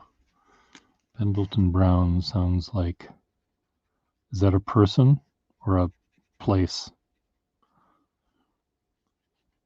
I don't know my nib grinders.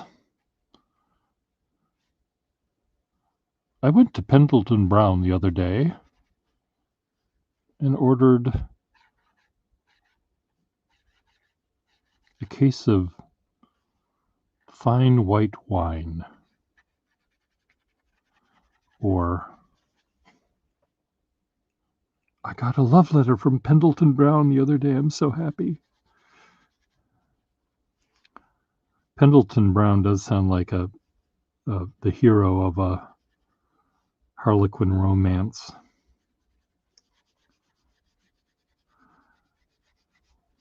Though she was a lowly scullery maid, Mary Beth knew that Lord Pendleton Brown was her soulmate. If only she could get herself into the castle where he lived.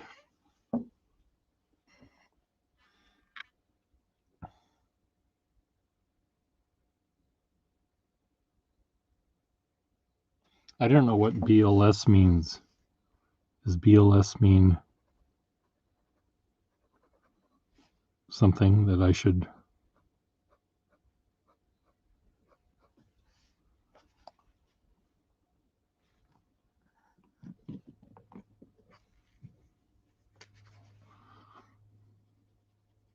Well, if you want washable red ink, I'll mop up my floor, send it to you.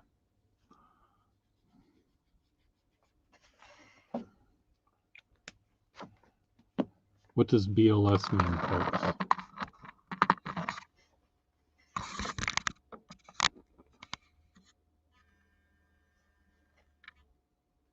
Am I done with this piece? Do I need to add a little bit of red in it? I think I need to add a little red, just for shits and giggles.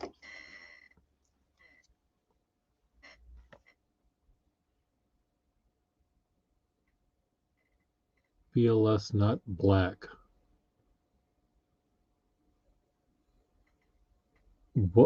Butter line stub. Okay.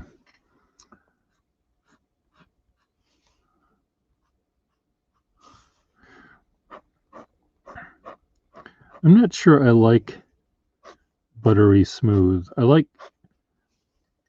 a nib to be buttery sometimes, but the smooth aspect of it,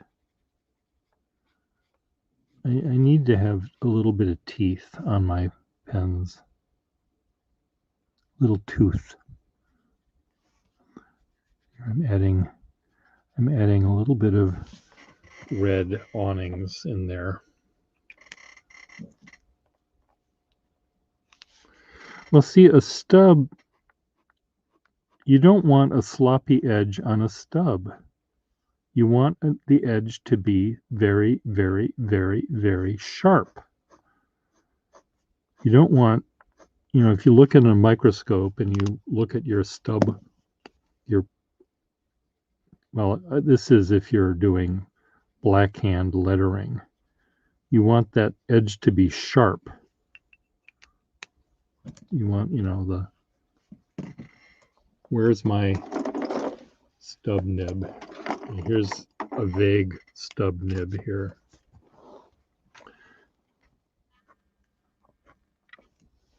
Come on.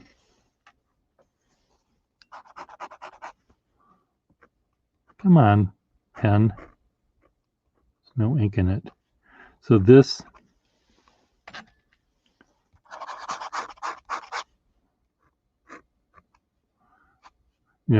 the start, the finish, and the thing, this little part right there, you want that to be,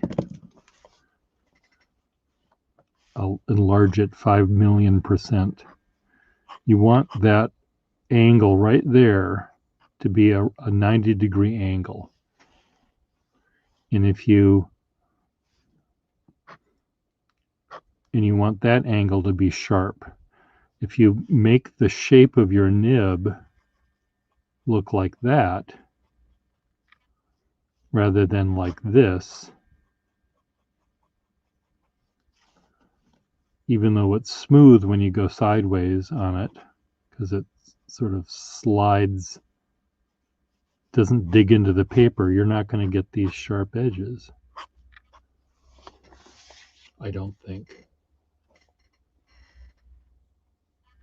Not art or calligraphy. Okay. So you want a broad, buttery.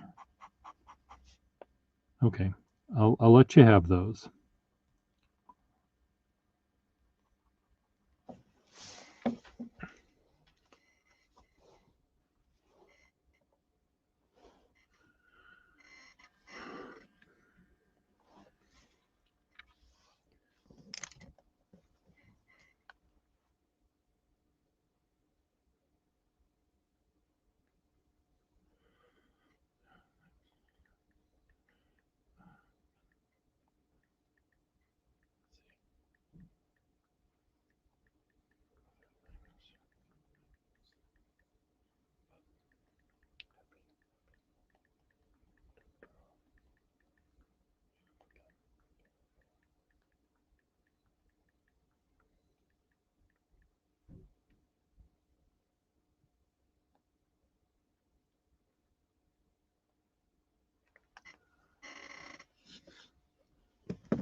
Okay, you, whatever you are, you non-purists, you mongrels.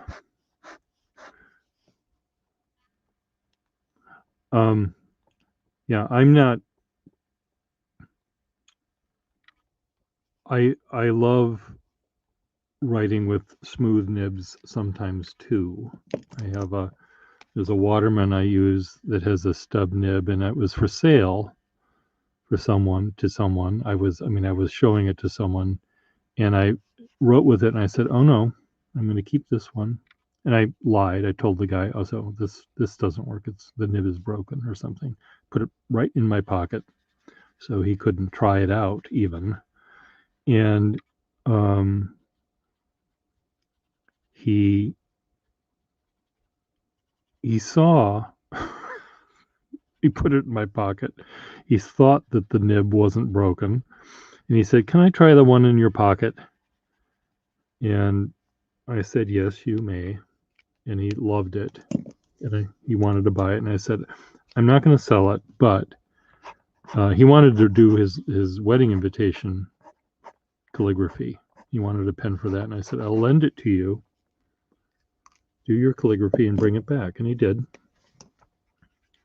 And so he was able to borrow it from me and do what he needed to do with it, but he didn't really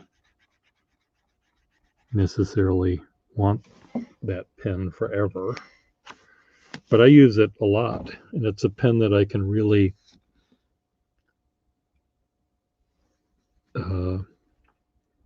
feel I can use on really. I don't use it for black hand lettering. I just use it for broad writing. I'll show it to you in just a minute. Let me find it.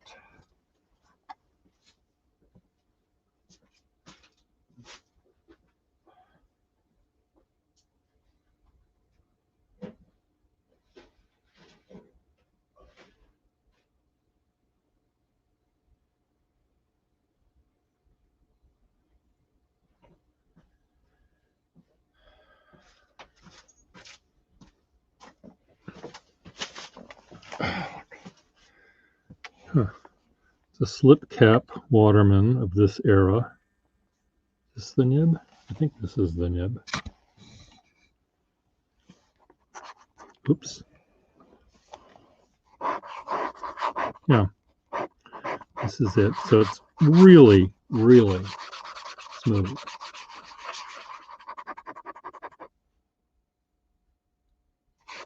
I mean, I can just go sideways with it forever, and it's not.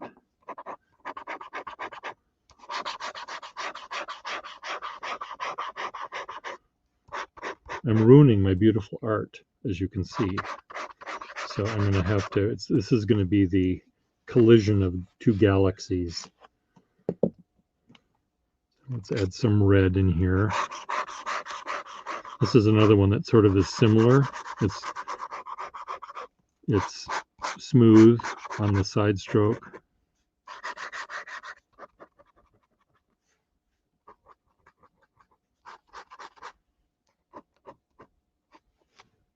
Okay.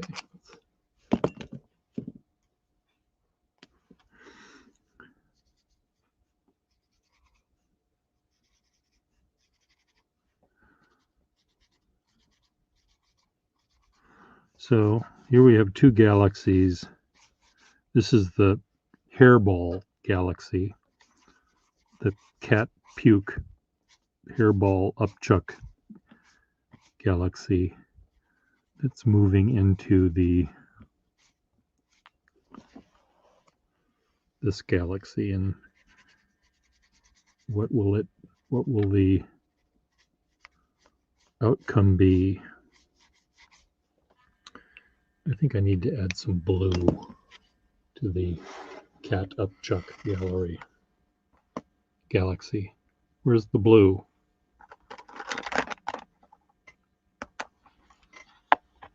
This is the blue ink that I threw away because it was moldy, Effextinol.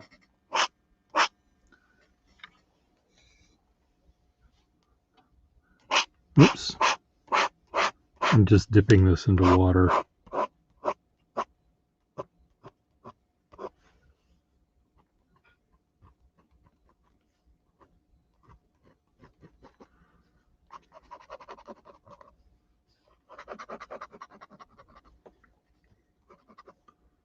Come on, pen. This is the one with the Walter Kulawski, Kulawske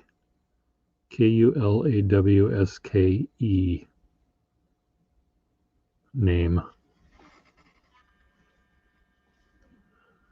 Yeah, it's a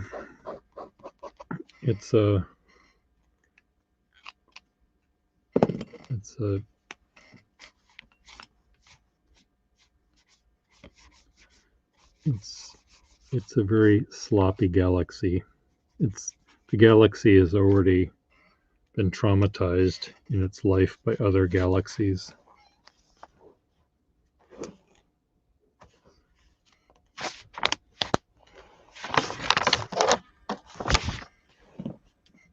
Where's our friend, what's his name? Where's Parker? I assume he's still sleeping or at work, or what time is it in Australia? He's so much fun to make fun of. He doesn't deserve it. He seems like a very nice guy, but I just love when he rubs his little head, his little Kopf.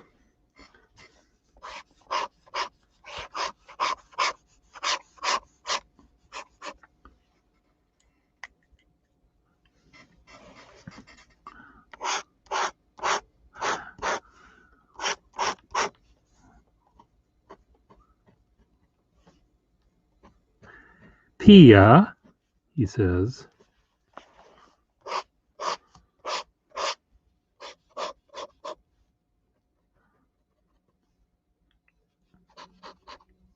Why is this ink not making me smile? This isn't as nice as the ink that was moldy. What ink is this?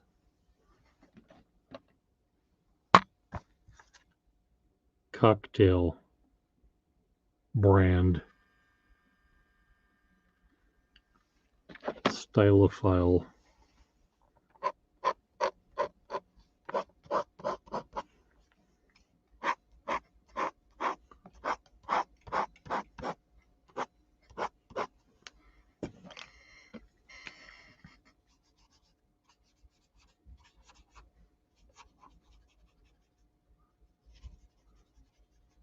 I'm making this galaxy too neat.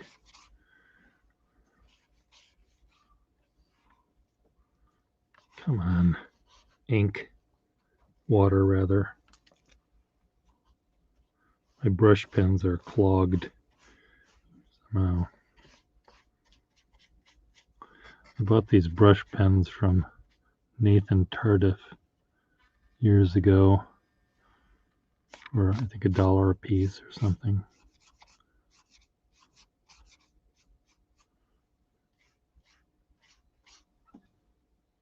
Well,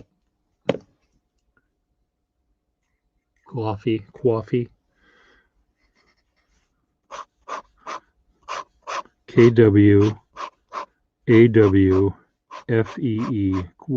coffee.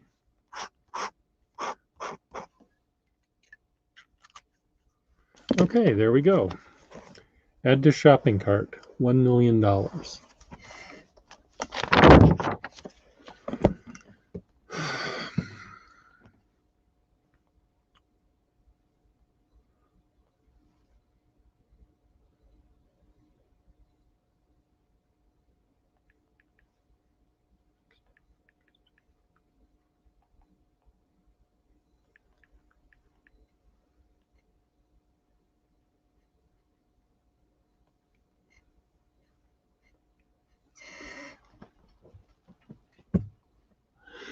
The two They are Schaefer, I think they're number 3 nibs,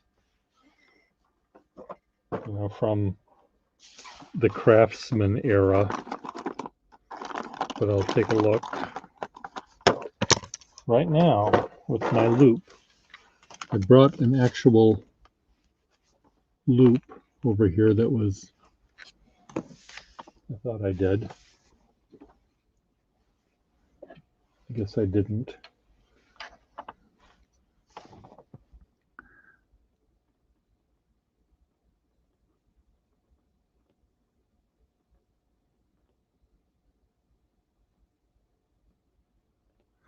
Well, this one is not a Schaefer. So this has to come out. I've never heard of this company before. It's not Craig. This one says, God, there's not much of a nib there. Oh, it's cracked. So anyway, the back of the nib is broken. I just probably thought, will it fit in any pen? This is A. Robinson Products 14 CT Gold. So it's European of some sort.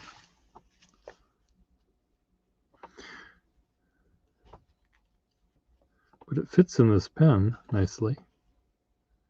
It's tight.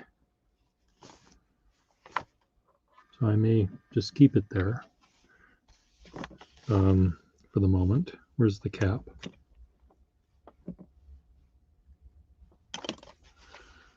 Of course you do. USB microscope. Well, this loop is, I bought a double loop, pair of eyeglasses with all sorts of things, and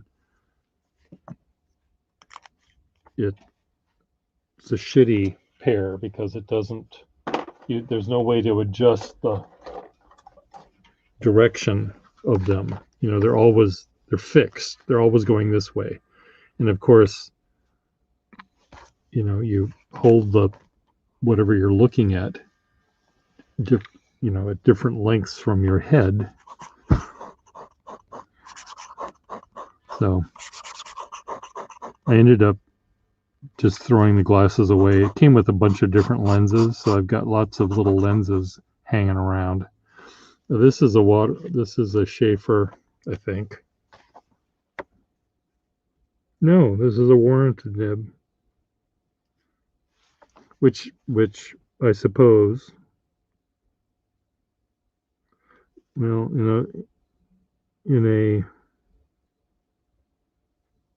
God, this is a weird nib. Well, I wouldn't sell you this nib, regardless of how much you'd want to pay for it, because this nib, it looks like someone might have re-tipped it. A close-up view of this nib. I can put a Schaefer nib in it. I mean, a Schaefer number 3 or 33 nib would fit it. This nib has, here's the iridium up here, and then this from here to here, this is all sort of weird, like it's rough, and it sort of looks like someone dropped a bit of acid on it. So I don't know whether someone re-tipped this nib or not at one point. Can you see that it's a little weird?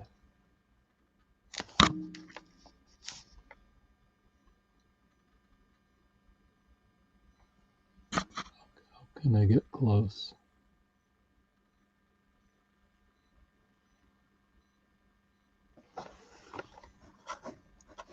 So anyway, I put a nib in it for you, a Schaefer 33 nib of some sort.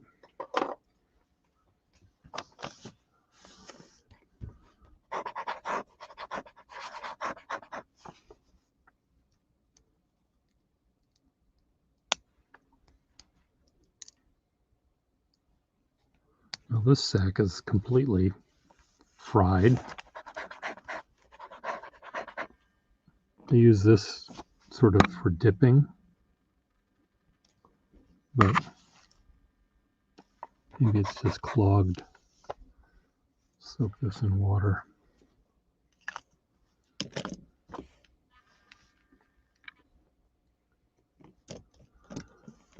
Okay, I'll see what I can do.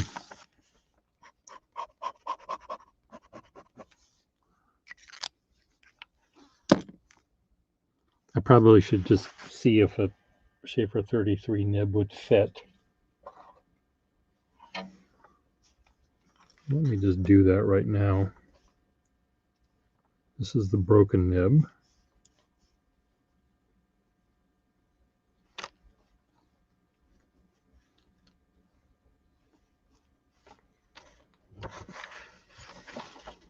It's not a bad nib, it's just broken.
This is a Schaefer 23, 14 karat, 23 nib. The feed looks like I need to push the feed out a little bit to hold this one in.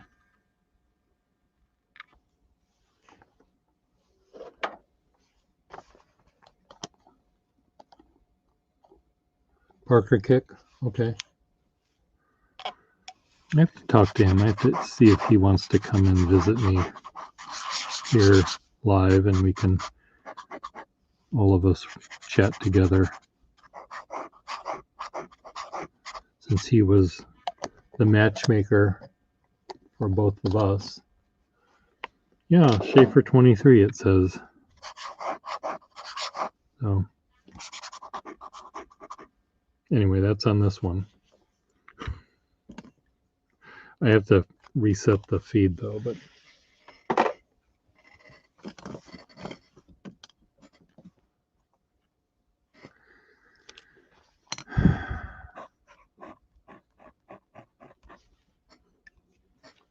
I put this here, will it? I think that Waterman was clogged.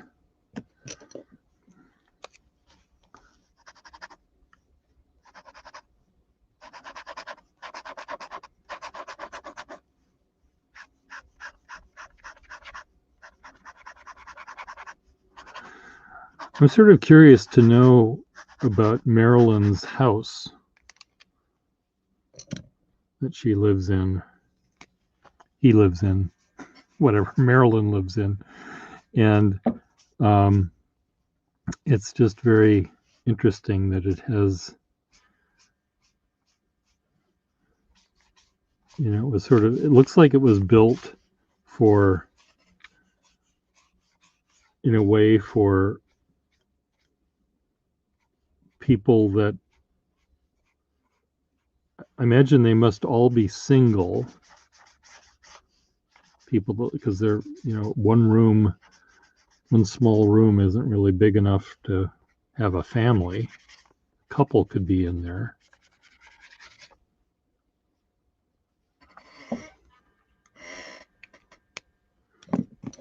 She made it, she said what the name of the house was.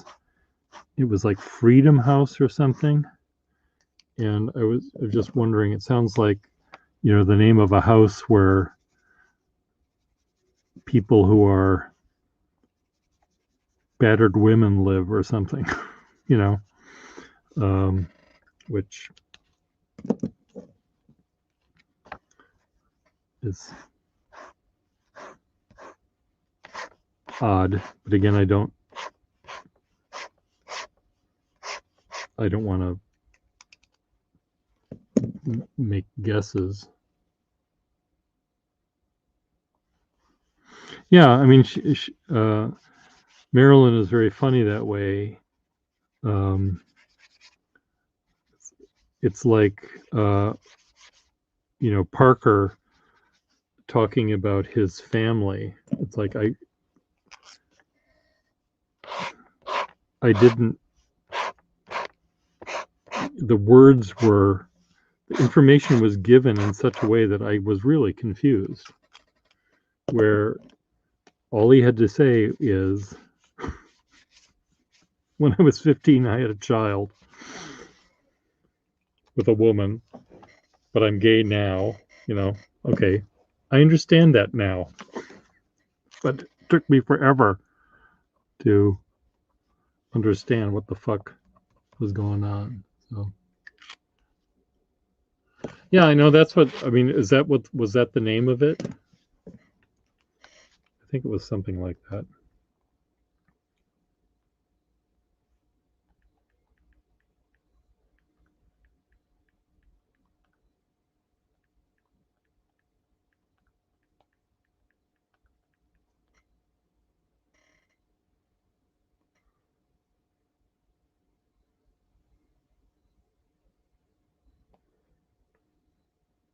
Freedom House, The Nest, San Francisco Collaborative Against Human Trafficking. Well, that's not where they are. So anyway.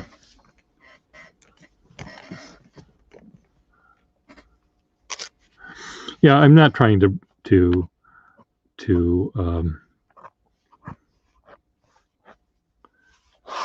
pry either into Marilyn's thing, but Marilyn did show us, and she showed, essentially everyone on YouTube can see it, the one living room and then another living room and then the chapel. The fact that this house has a chapel in it and it was made to have a chapel in it makes me think that it has some sort of affiliation with some sort of religion or whatever. So it's very curious, and I don't want to pry.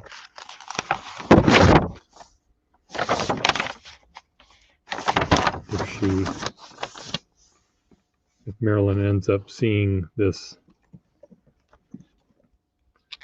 video, I'm pretty sure Marilyn wouldn't be upset with us speculating, but we're not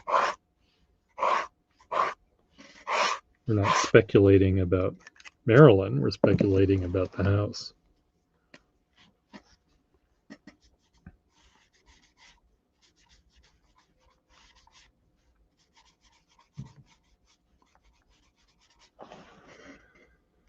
I think I'm done with this page.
Well,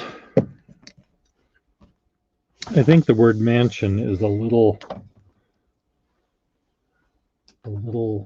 exaggerated.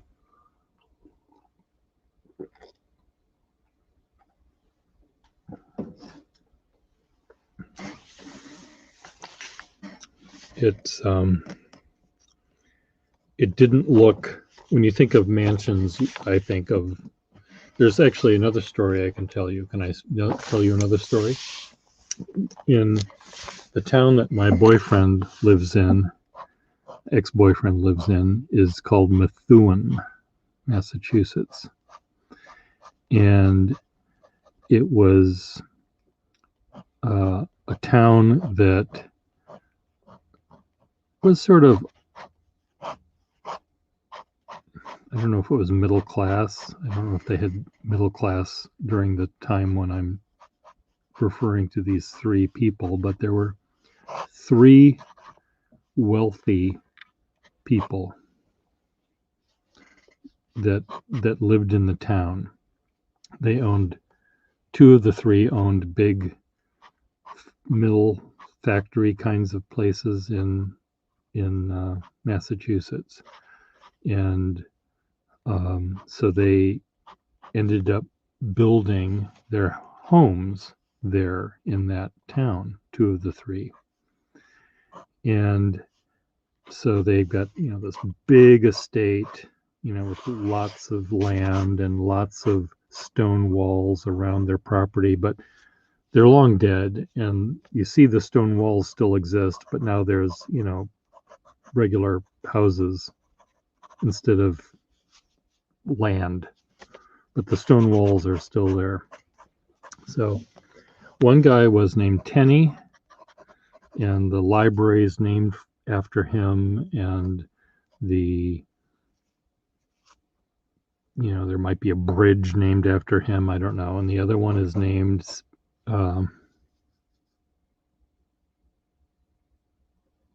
something else. And then the last one is named Searles. And the Searles man was from Methuen originally, and he worked for, let me just make sure I'm getting the right.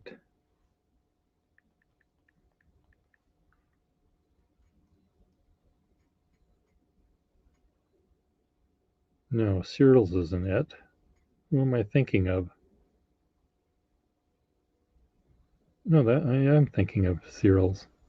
Edward Searles. Searles. So this is the guy, and he worked. He was just a regular guy, and he worked for Herter Furnitures, Herter furniture makers in New York City. And Herter was a very good furniture company who made beautiful furniture in the Victorian era. And in fact, if you watch the movie Psycho, all of the furniture in the mother's bedroom was designed by Herter. So beautiful inlaid woods, very fancy, over the top stuff. And Searles worked for Herter in New York City. And he was rather sickly, but he was a very good designer, interior designer. And the company said, we're going to pay for you to go to Arizona to get your health back. So this guy went to Arizona, and he met there a woman who was married to the man that built the Great Pacific Railway or something, railway owner.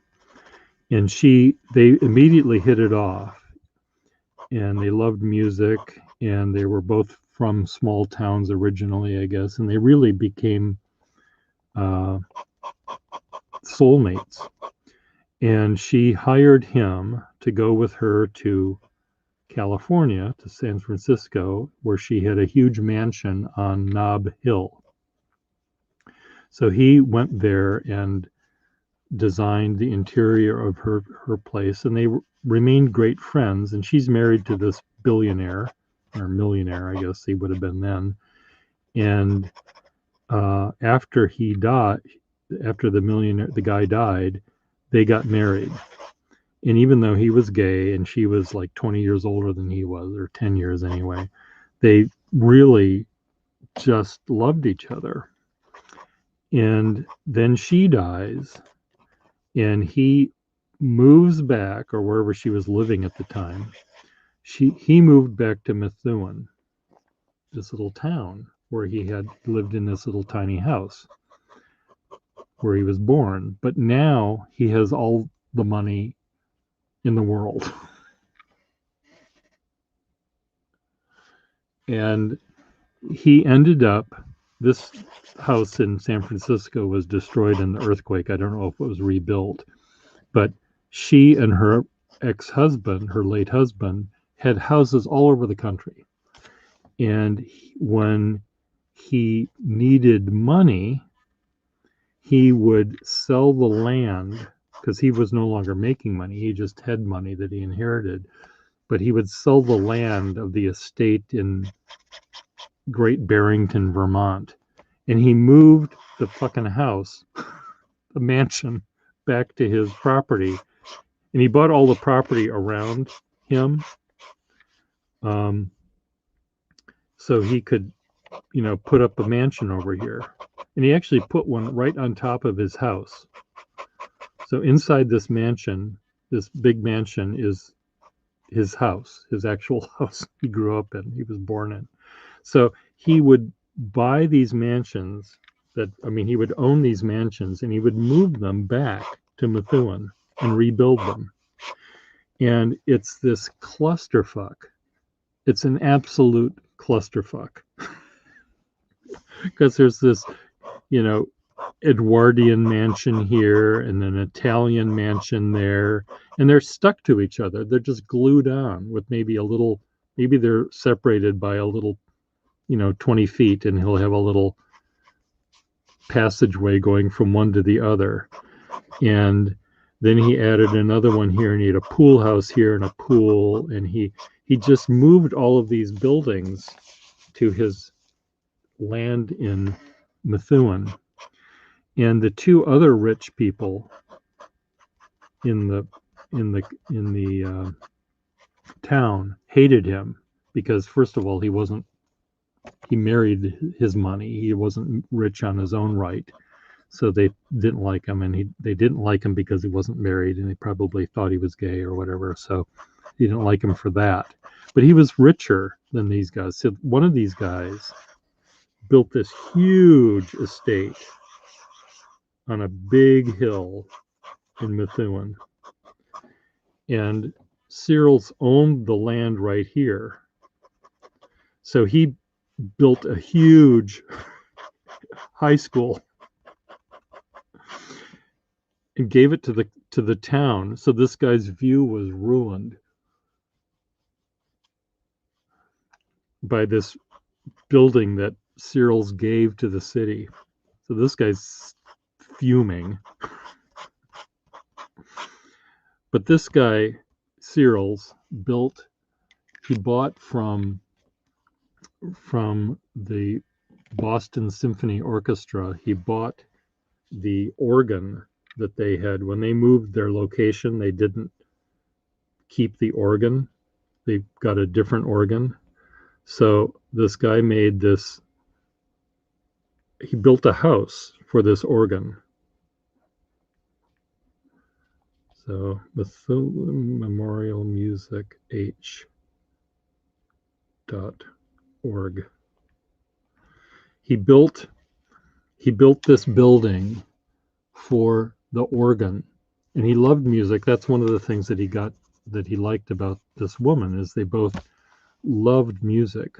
And I think both of their mothers were music teachers, and so they really bonded. And this guy loved music, so he bought this organ that was owned by the Boston Symphony Orchestra, which was so huge and magnificent that they couldn't put it in their new hall very easily. So this guy bought it, reassembled it, built a building to go around it. So this is what the music hall looks like. Let me just find pictures of it.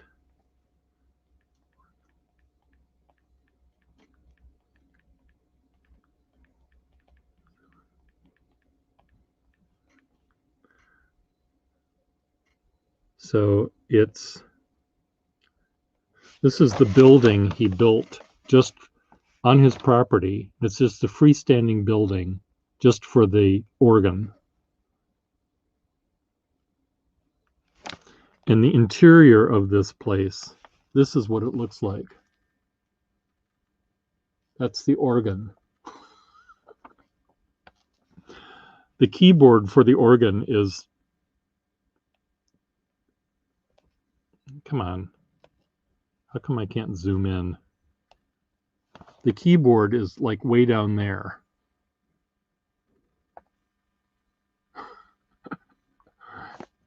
And there's the organ. It's like 5 stories tall. And they give concerts. See, there's the little person.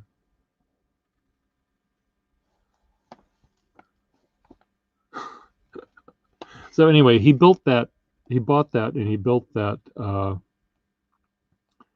for himself. And he also had a chapel that he bought somewhere and moved it on his property.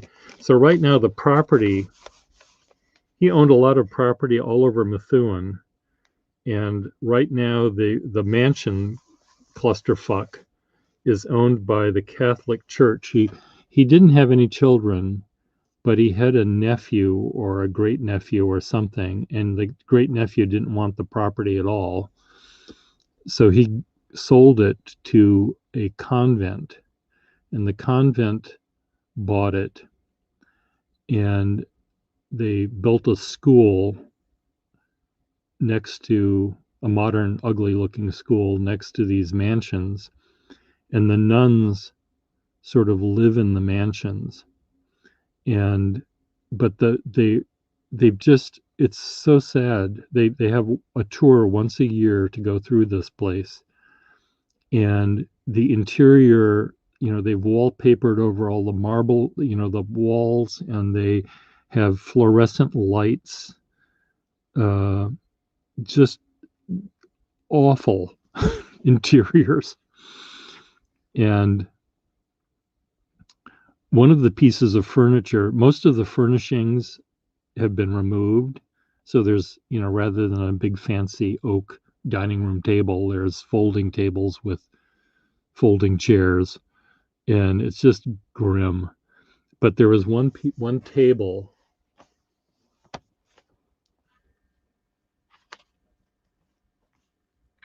Well, he ran out of money. As he ran out of money, he needed the money, but he loved the houses. And so he sold the land, the estates that these houses were on, for the money, and he moved things.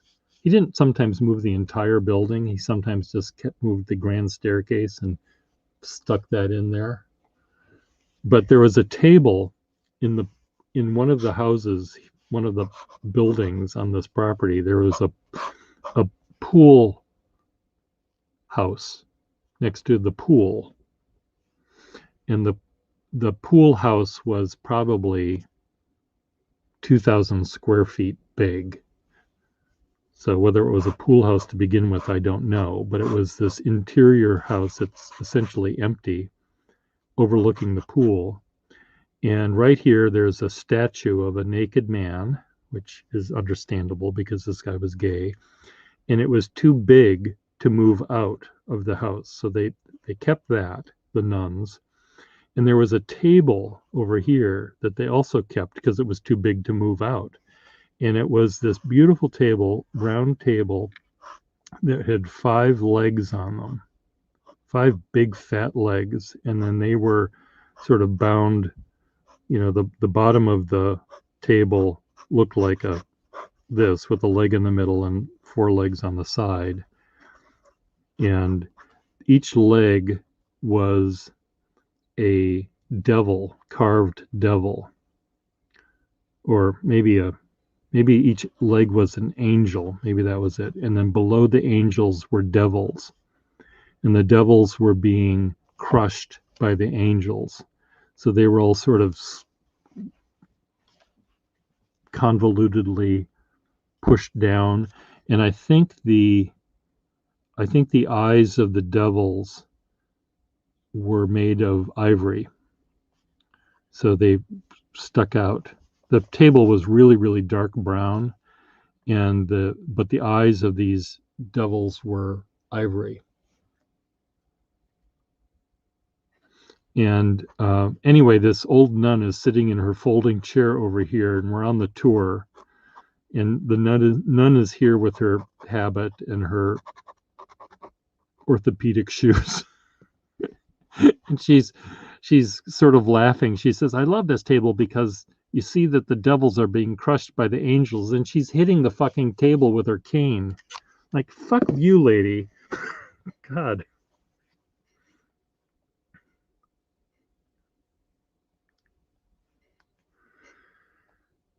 Okay, what am I trying to do? I'm trying to find what this place looks like. Methuen. Let me just find the map of this location so you can see.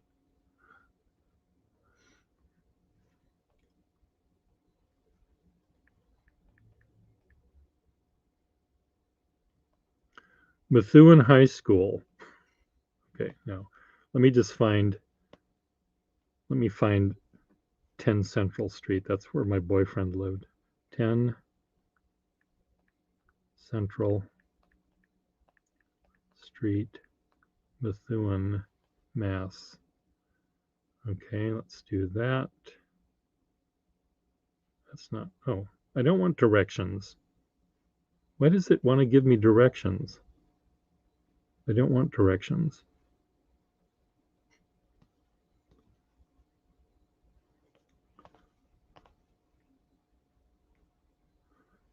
Ten Central Street, Methuen. Okay, there it is. I don't want directions. I want satellite.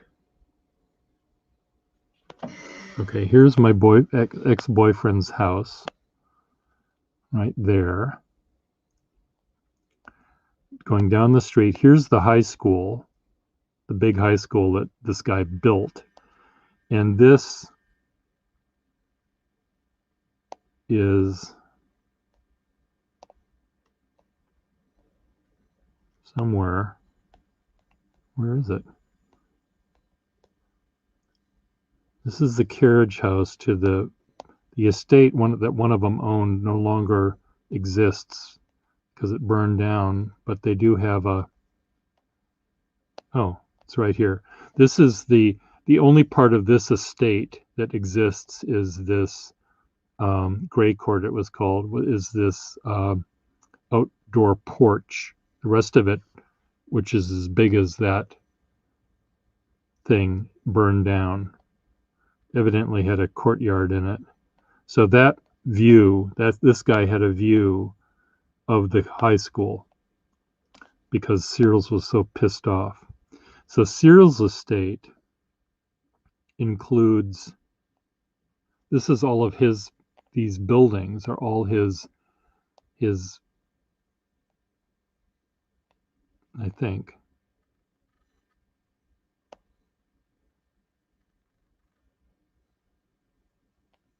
Yeah, this is the cemetery where the nuns are buried.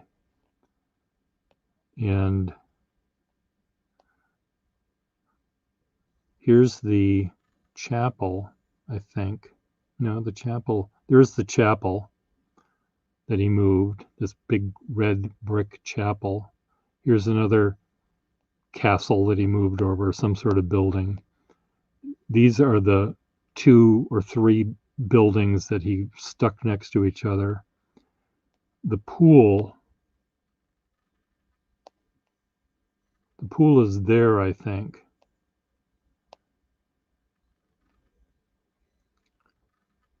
And I think here's a house that inside of that building is his house. So it's just this glom. Each one of these things should have no houses anywhere near them. They should all be, surrounded by forest. And he also owned, in a different part of town, he owned no, I think it's here.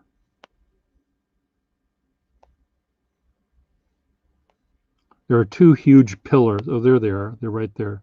Two huge pillars that came from the Chicago World's Fair that he moved here to go on his property. So this is all his property. This is no longer part of it. And the music hall is somewhere else. That's in a different part of town. Somewhere. So anyway, he owned a lot of stuff, that guy.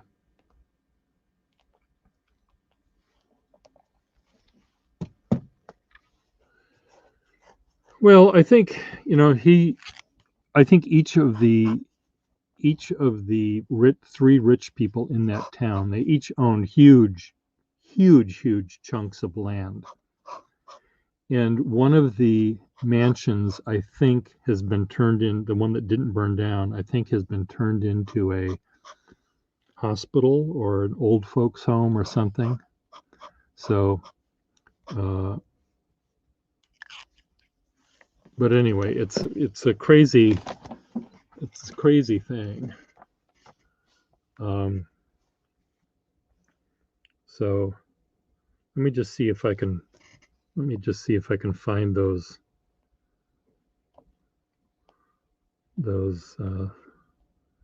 see if I can get a street view of those castles, of that thing.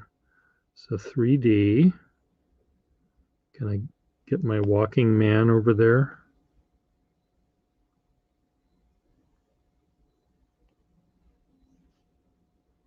I don't think this one is allowing me to do that. I don't see a little man.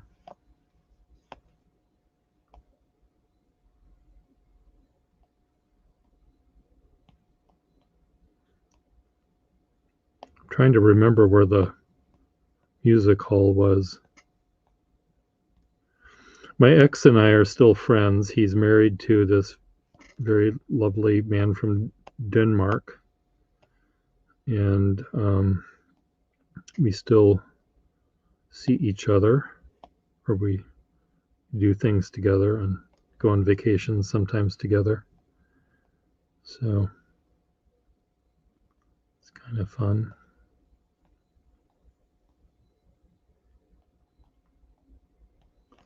Oh well.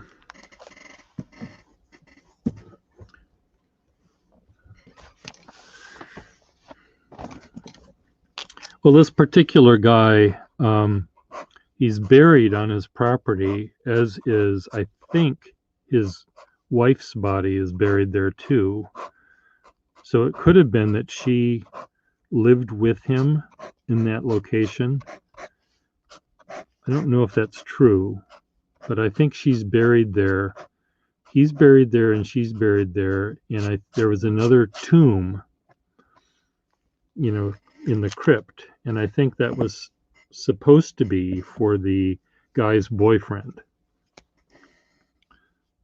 that he, his quote, chauffeur, butler boyfriend.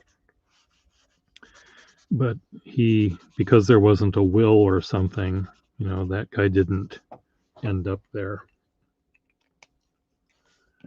This one is it's a Good Service. It's my company, Good Service Pen Company. The company I bought was named the Good Service Pen Store, and the woman that owned the store kept that name. She worked for the Good Service National Pen Products Pen, and when that company went bankrupt, she was given, for back pay, she was given a lot of these parts. And she went into the pen business. And so consequently, I have a lot of parts that say Good Service Pen Company on them.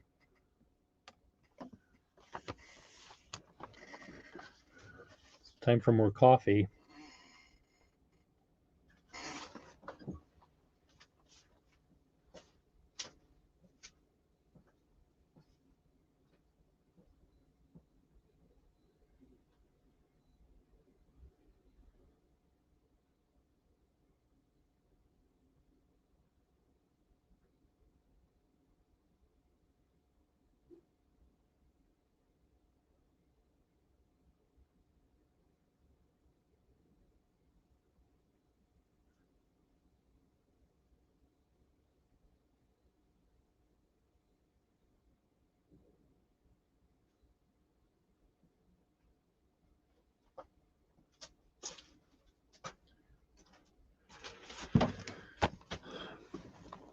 A friend of mine in Boston used to live with two other guys in a big house in South End.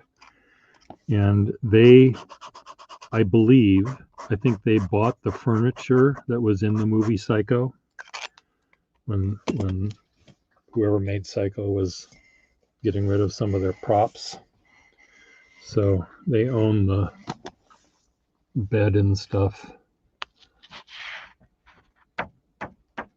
Where is everyone? I don't know where everyone is. I'll text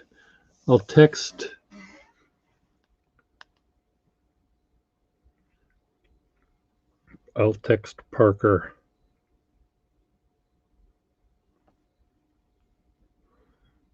Mitch misses you.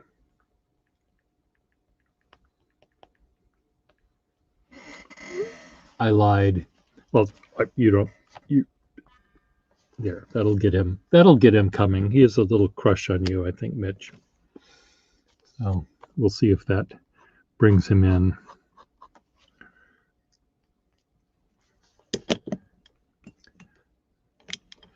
I own the Good Service Pen Company.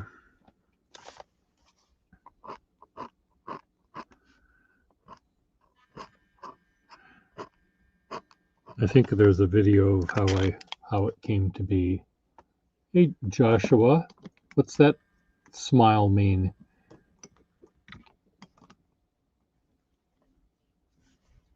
Do you have a crush on Mitch too?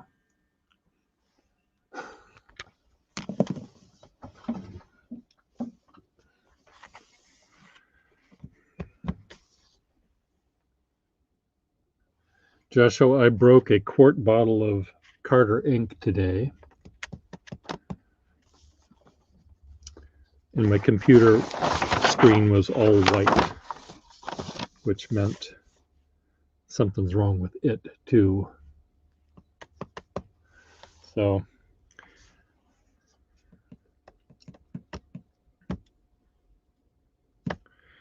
let me though see if I can find, before I break the rest of this ink, I'm going to see if I can find more empty bottles. Put it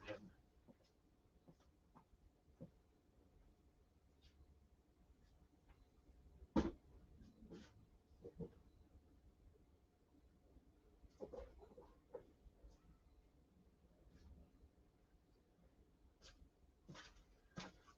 I have to show you guys a really fun bottle I have. This bottle, damn it.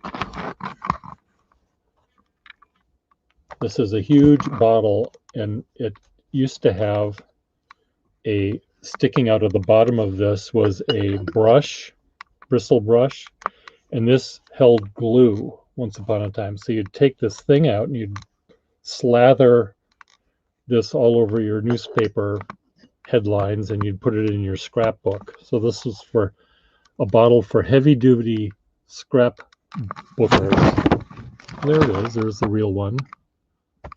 I didn't realize Haberrule Publishing, Norwalk Dispenser.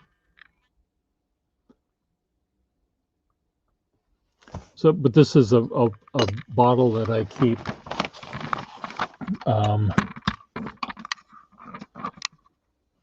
water in. So when I'm cleaning up pens, and this is not going to spill. This is not going to fall over.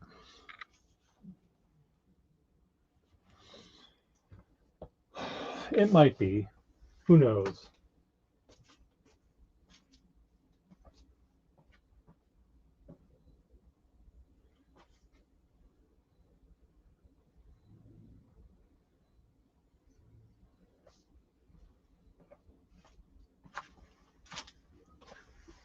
I'm going to try something. I'm going to see.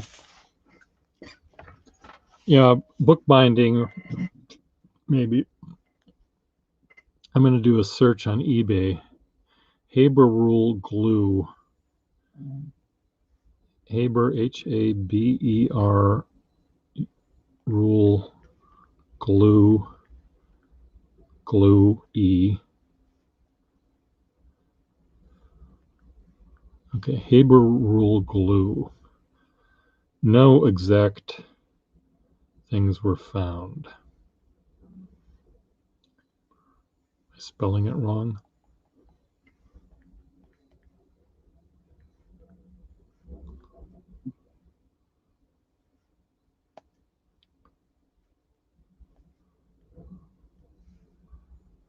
Glass glue dispenser.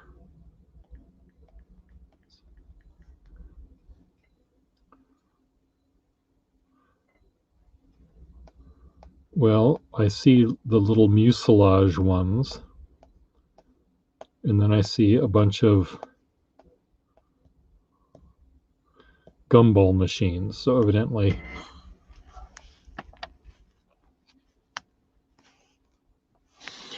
I think it might have been for, I mean, there were, my dad, when my dad would save ads that he would make for his clothing store, he would glue them into huge scrapbooks. And the glue was sort of slathered on. So I think it could have been for that as well. I'll be right back.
Mitch, I may I may want to sell you a bunch of these parts if you want to buy them.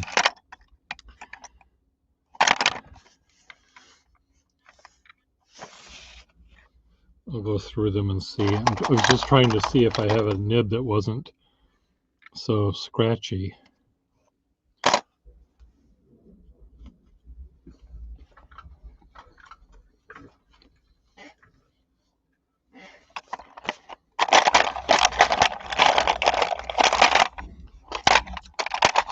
For that Targo.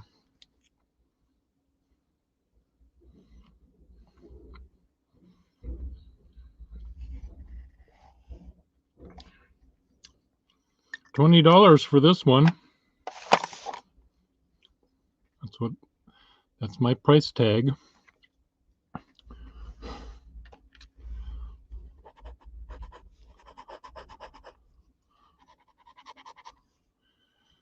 It's a touchdown. Palladium silver nib.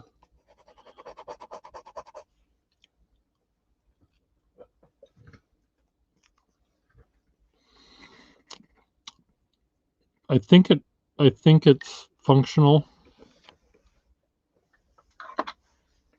I mean, I don't think there's a crack in it, is what I'm trying to say. What do we have here? This says $10. $10. This one also was a touchdown.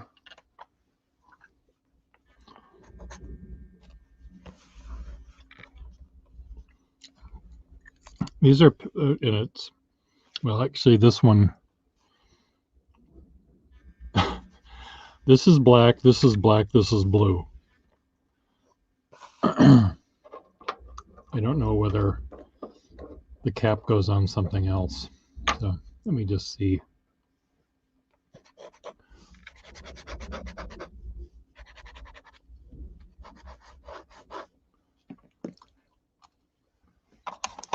What else do I have in here?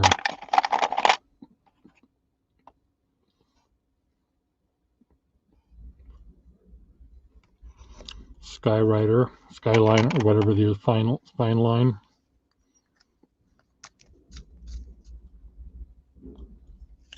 Well, that doesn't fit.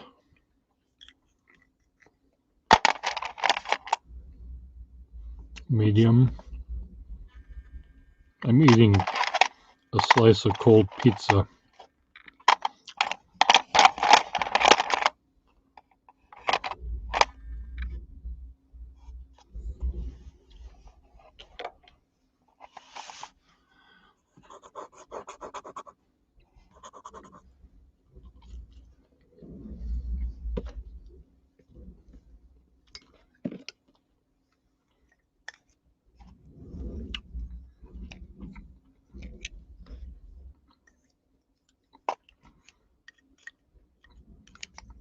I just found a black barrel to go along with it.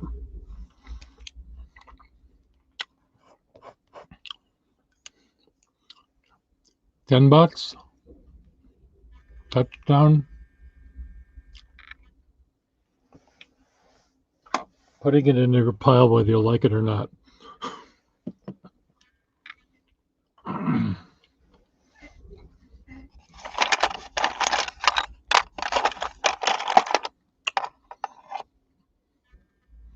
Now this one has a gold nib. I may have to charge more for this one. This would match the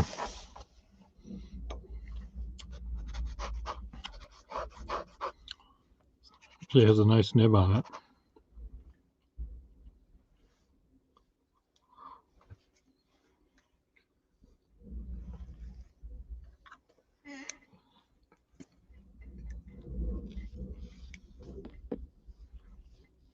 Oh, I see.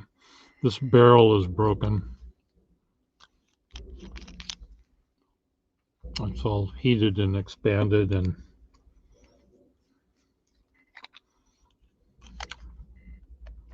oh, this one is a cartridge fill.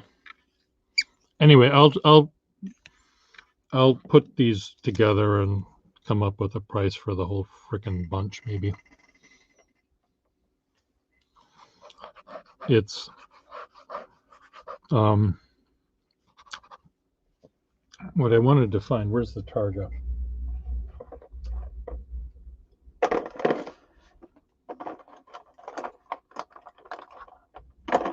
Come on, Targa. I wanted to see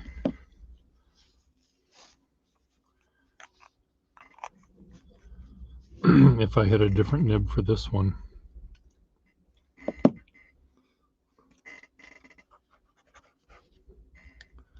You probably don't want.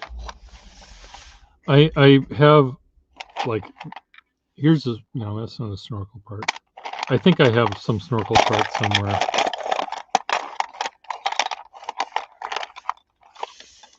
Here's another cap and another barrel.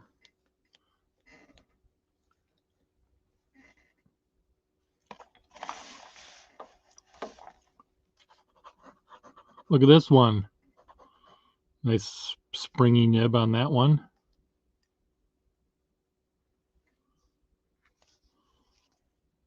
The rare burgundy and black version. Anyway, what I'll do is I'll just look at these and see what I can come up with. Because these are pens that are more modern than I like to deal with. Here's a PFM cap. Probably should keep that.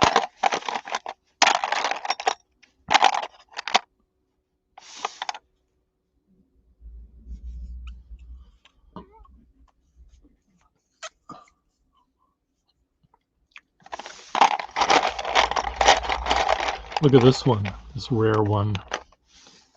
A white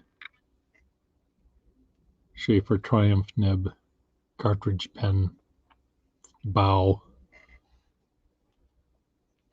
Yeah, I know. Some of these are worth more than. I'm not gonna.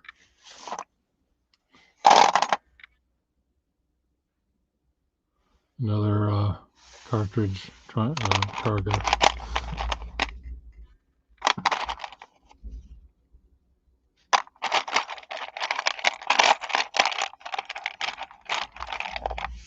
Extra fine, says this label on this one.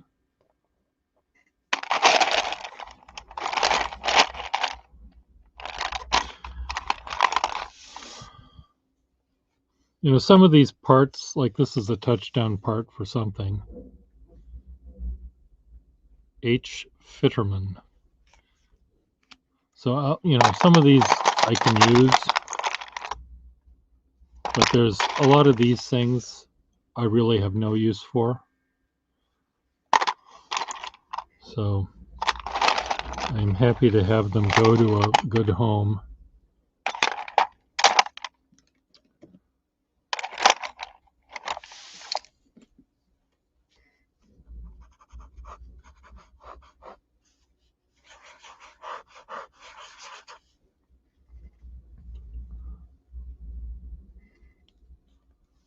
I don't know if you can hear that noise in the background, but someone is they're building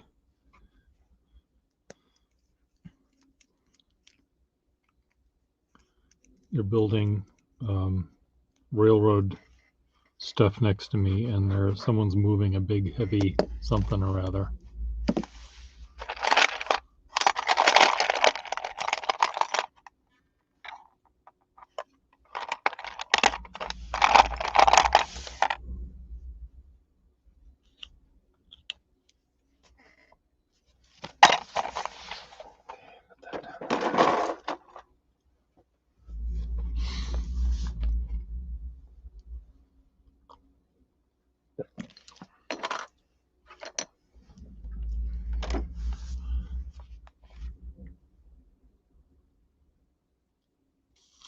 I was showing you my property on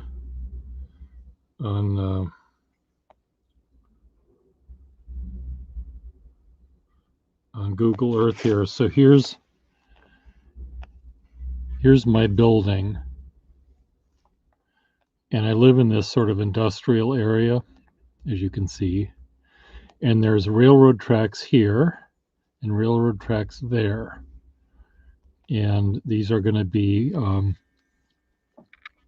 two sides of our triangular property. There are railroad tracks.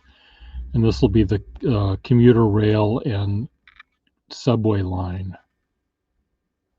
So there's my building. And there's my window.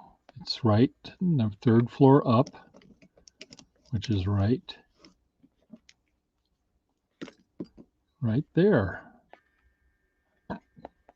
That's me. I wonder if this has my car that I used to have in it. We've changed the parking lot. We got rid of the train took over our, they took 6 feet of our land. Actually, it was their land. They were letting us have it for a while, but they took it back. So all of these parking spots no longer exist. So here's our courtyard, which is very lovely.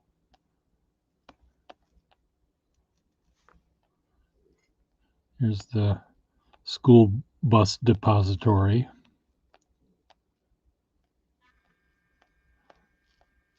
So it's a strange, but we're very close to Boston. So the blue dot is me. Boston is here. So it's about a mile to Boston.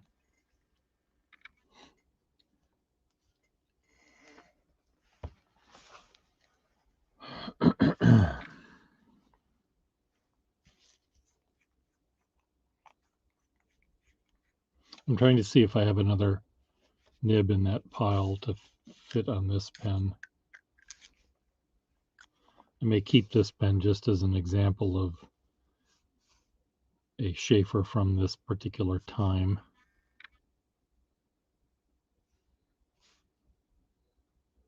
It sort of has, when chrome was the big thing in design. Square and chrome.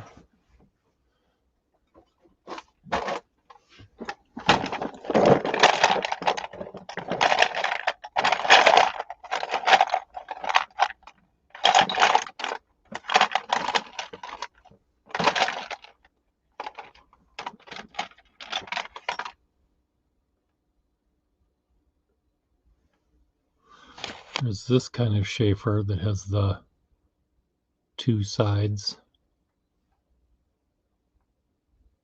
Yeah, chrome is garish. Too garish.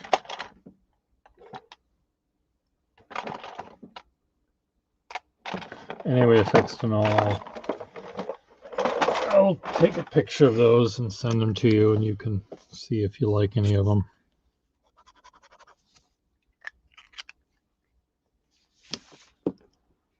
The stylus nib. I have one stylus nib pen in my collection, and it's turquoise barrel, and it has sort of a stub nib, and that's the only one I sort of kept. I didn't have that many. I might have had 3. The other 2 I sold. And it's a pen that I never even paid any attention to until someone wanted to buy all of the modern pens or some of the modern pens I had, and I started looking through them, and that one was really nice. So I said, oh, I'll keep it.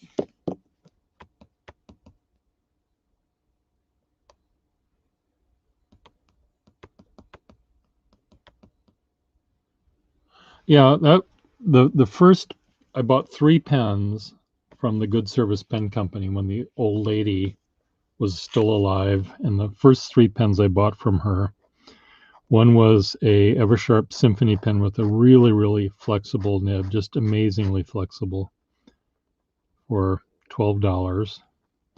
And then I bought a Conklin capped mismatched pearl and black pen for 8, I think. And then she convinced me to buy that 180. She said it's the coming thing, and it was brand new at the time. And I bought it, and it just wrote like shit.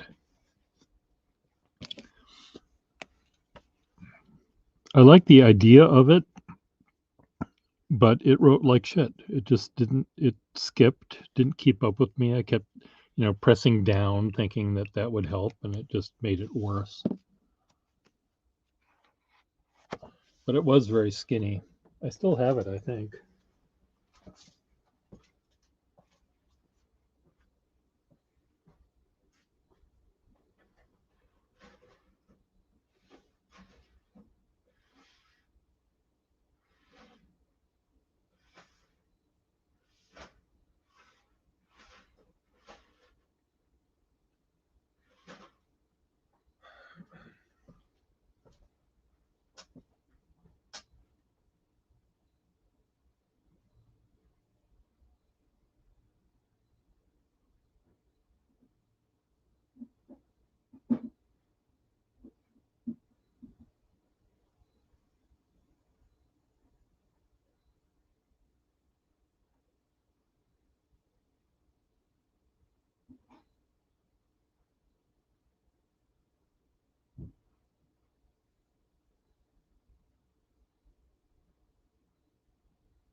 Here's my 180.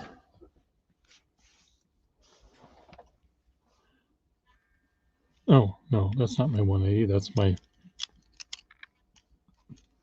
Where's my 180? I had it in my frickin' hand.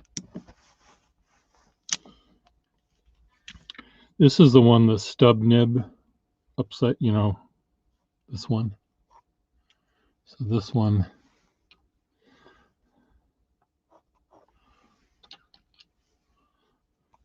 I thought this was turquoise. I had one that was turquoise. I think I must have sold that one. I kept this nib because it was a stub. And it's a sharp stub. I mean, it's not necessarily a smooth one.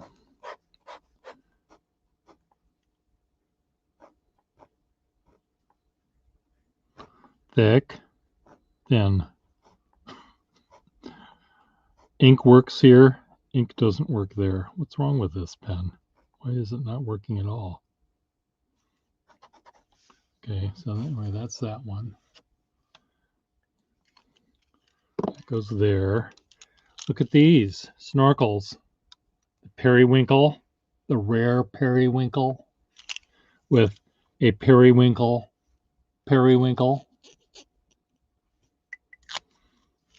Getting a boner there, Affectinol. The coral, the ugly green, the ugly beige, the turquoise, the coral again. I do have a bright red one.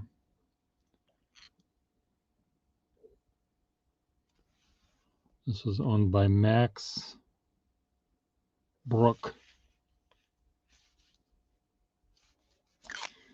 I was dragging my snorkels to the pen show once. I just said, I hate snorkels. I'm never going to use them.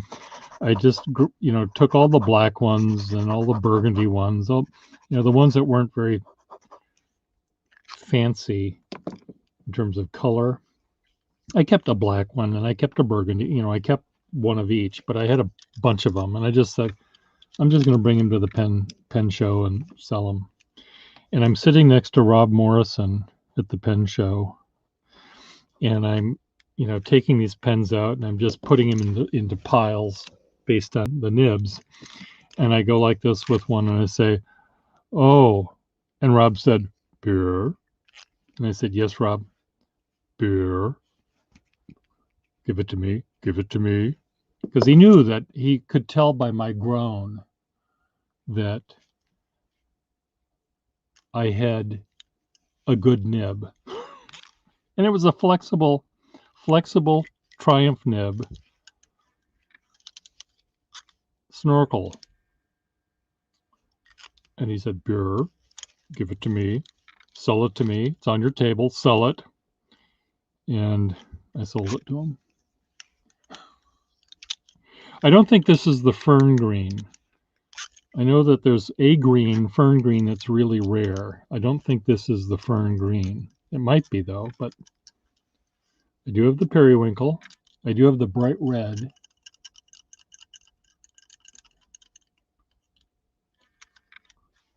I have the fire truck red somewhere in my little house. See if I can find it. Let me I did find this in my collection, which means the black one that I showed you that I wanted to sell, I'm keeping now because now I've got a pair. It's just a fine line, but I kind of like them. They remind me of cars of that era, sort of big and bulby. I mean, I don't know what era this is, but there's something really cheap about these. I have no idea whether it's ever known or what.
Okay, where is it? Where's my Parker 180 that I took out of the drawer?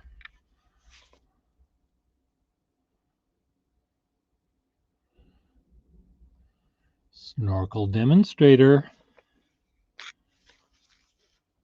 A real one, not one of those faux ones. Okay, so why isn't the snorkel coming out? There it is. Why isn't the snorkel going in? Did I break it? Now you have a chub.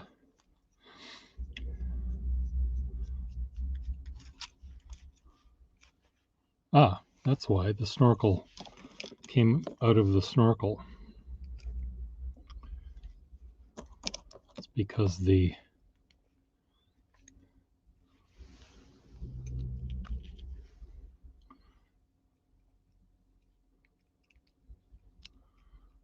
ink was dried and sealing it shut. Okay, put this back together correctly. Where's the big side?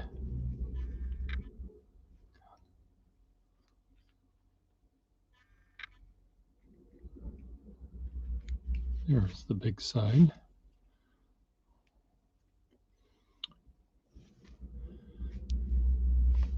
Spring.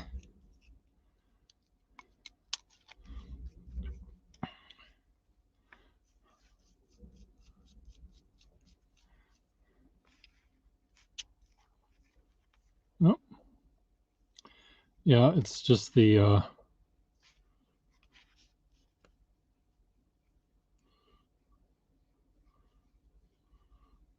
rubber gasket is holding the tube. There's a piece of dried.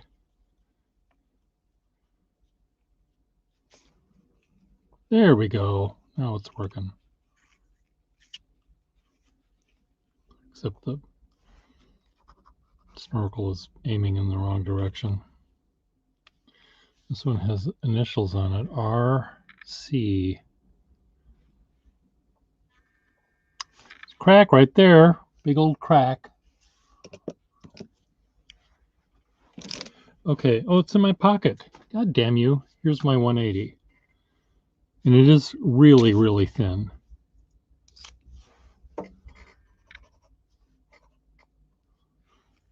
And here you can see I heated in my stupidity, heated the feed to try to make it have contact with the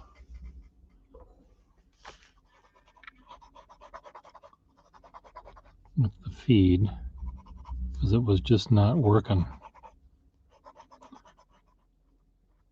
The idea of it is not bad if it worked. And it is too thin. It's just way too thin. Okay, Pierre, stand up. Coffee. Zap my coffee.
You know,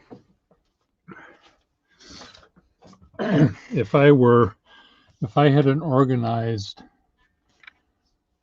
house where all of my pens were in only one place, I'm having another piece of pizza, which you saw.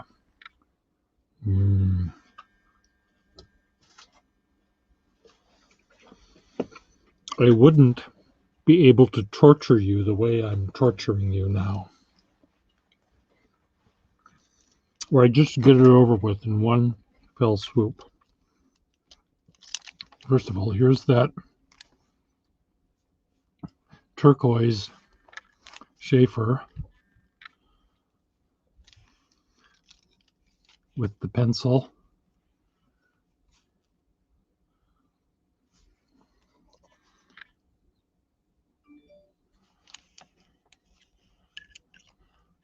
I realize this isn't chub material, but it's nice. This might be somewhat chubby. This is a brown touchdown. It's a pretty rare color because it was kind of ugly. In my set department,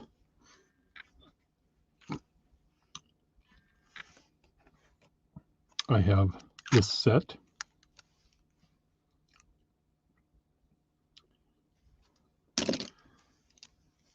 This set,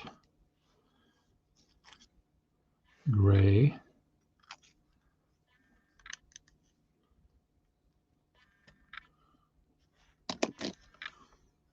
Oh, there's the pencil that goes with that pen.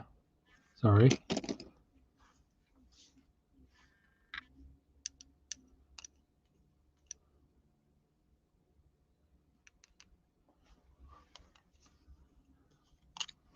Look at that.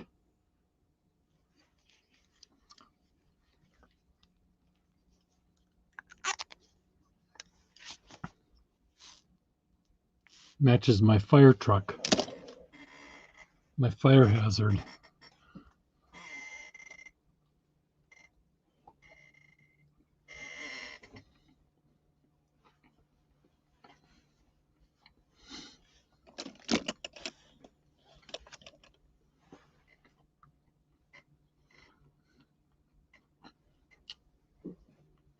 I think it has to be Fiesta Red, I would think, because it's kind of orangey. I mean, it's a warmer red than, I think of vermilion as cooler. Like this is more vermilion, I would think.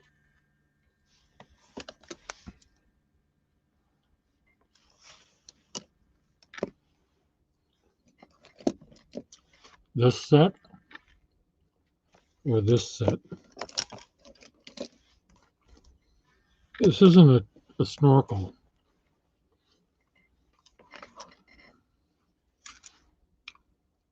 It's a touchdown.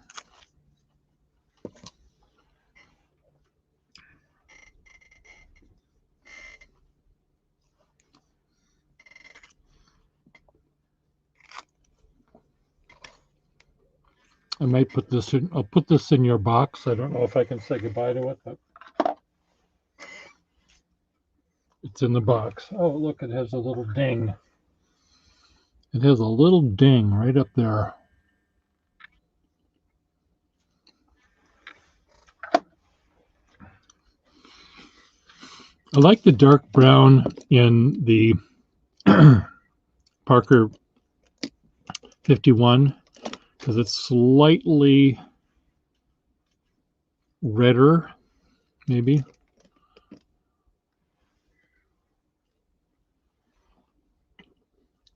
Well, that one doesn't have a big ass nib.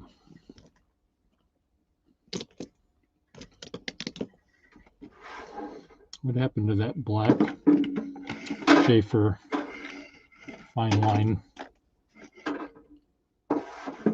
Where'd that go?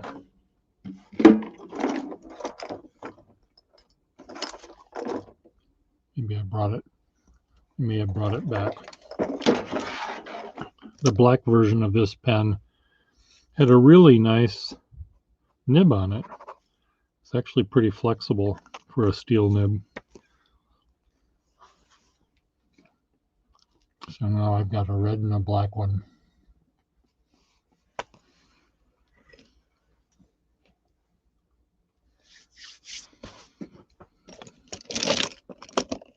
Say goodbye.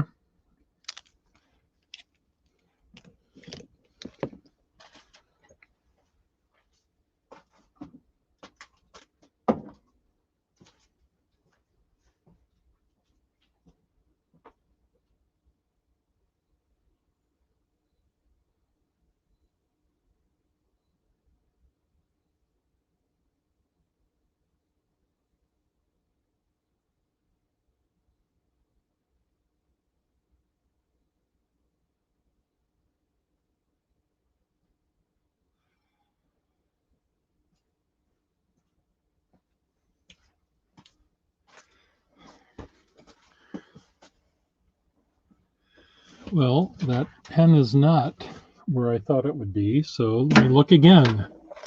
Is it here? No. It is not there. Is it in here? No, that's empty.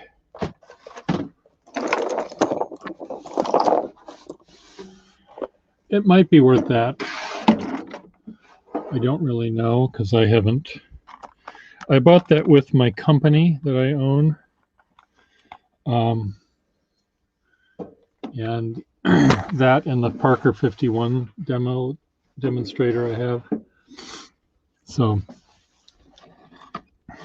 I would think $500 would be a starting price on that. Okay, where did this pen go? It's not in your pile. I have another pile of pens. Okay, I'm putting this ink over here. I know that I'm going to spill it, but I have to get it out of my way. So I have to find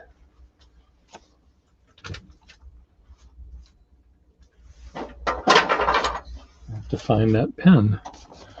I get this way, you know, I remember I have a pen somewhere and I look everywhere and I eventually find it, but it's disturbing because it's a pen that, you know, I have a lot of pens and I have a lot of pens that I just have hanging out everywhere, but I somehow remember, oh, that Parker 51 with the ding on the cap, where's that?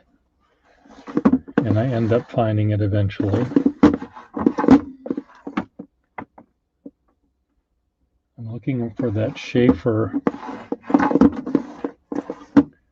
steel nib pen. It has a big old, no, it's not there. It's not in there. It's not there. Not there, not there. Well, it's lost. It's lost to time in history. Is it down there? No. On the floor? Okay, we'll try it again. I'm going to look in here. It's not here. Okay, it's not there. It's not there. Is it in here? Is this it? No, that's not it. That's not it. It's not there. Not there, and it's not here. Where else did I put pens, people? Not there.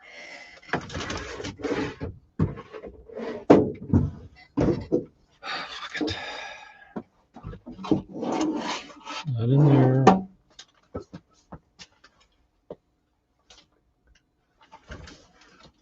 Not there. Well, who knows where it is? It'll turn up at some point. In my stream today, I showed it to you. Or was it another day?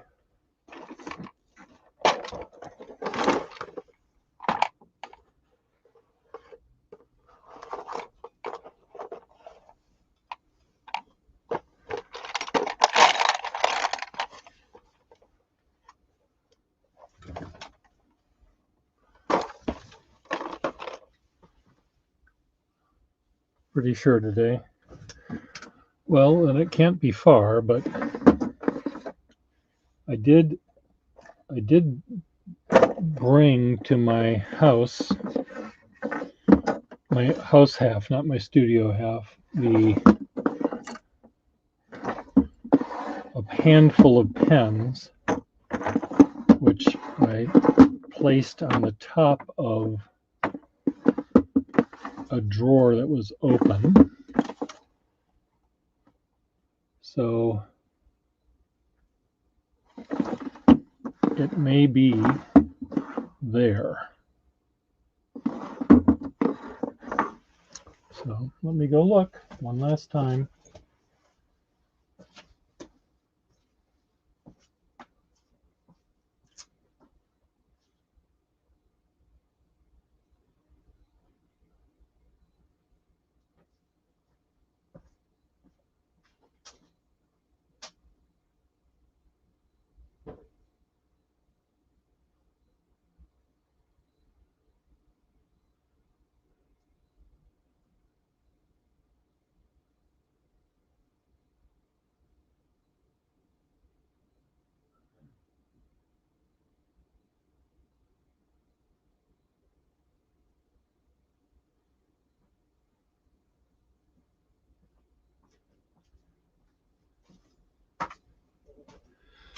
Well, you were correct. It was, it just had rolled underneath, so I couldn't see it. So anyway, here we've got the pair. But I want to show you the nib on this one, which I said this nib is too good a nib, not for you necessarily, but just too good a nib for me to say goodbye to yet. And it's just a steel fine line nib. It's very smooth and it's somewhat flexible. Really smooth. So I like when I have a red and a black pen. And now I'm sounding like a pen nerd. I can put black ink in one and red ink in the other and do my accounting.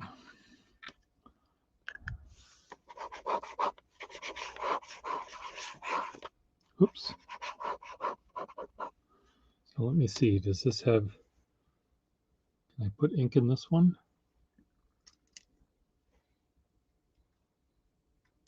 I think the nib, the sack is broken in this one.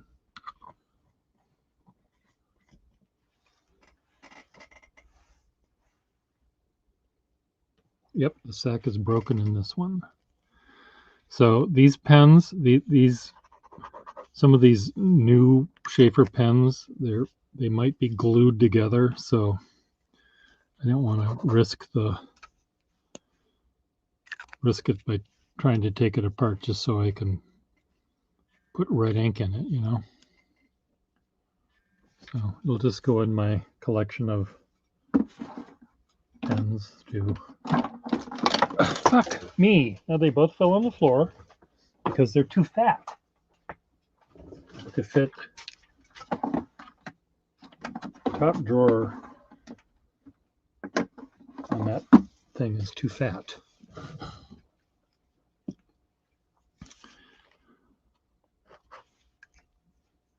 Put the red ink back, Pierre.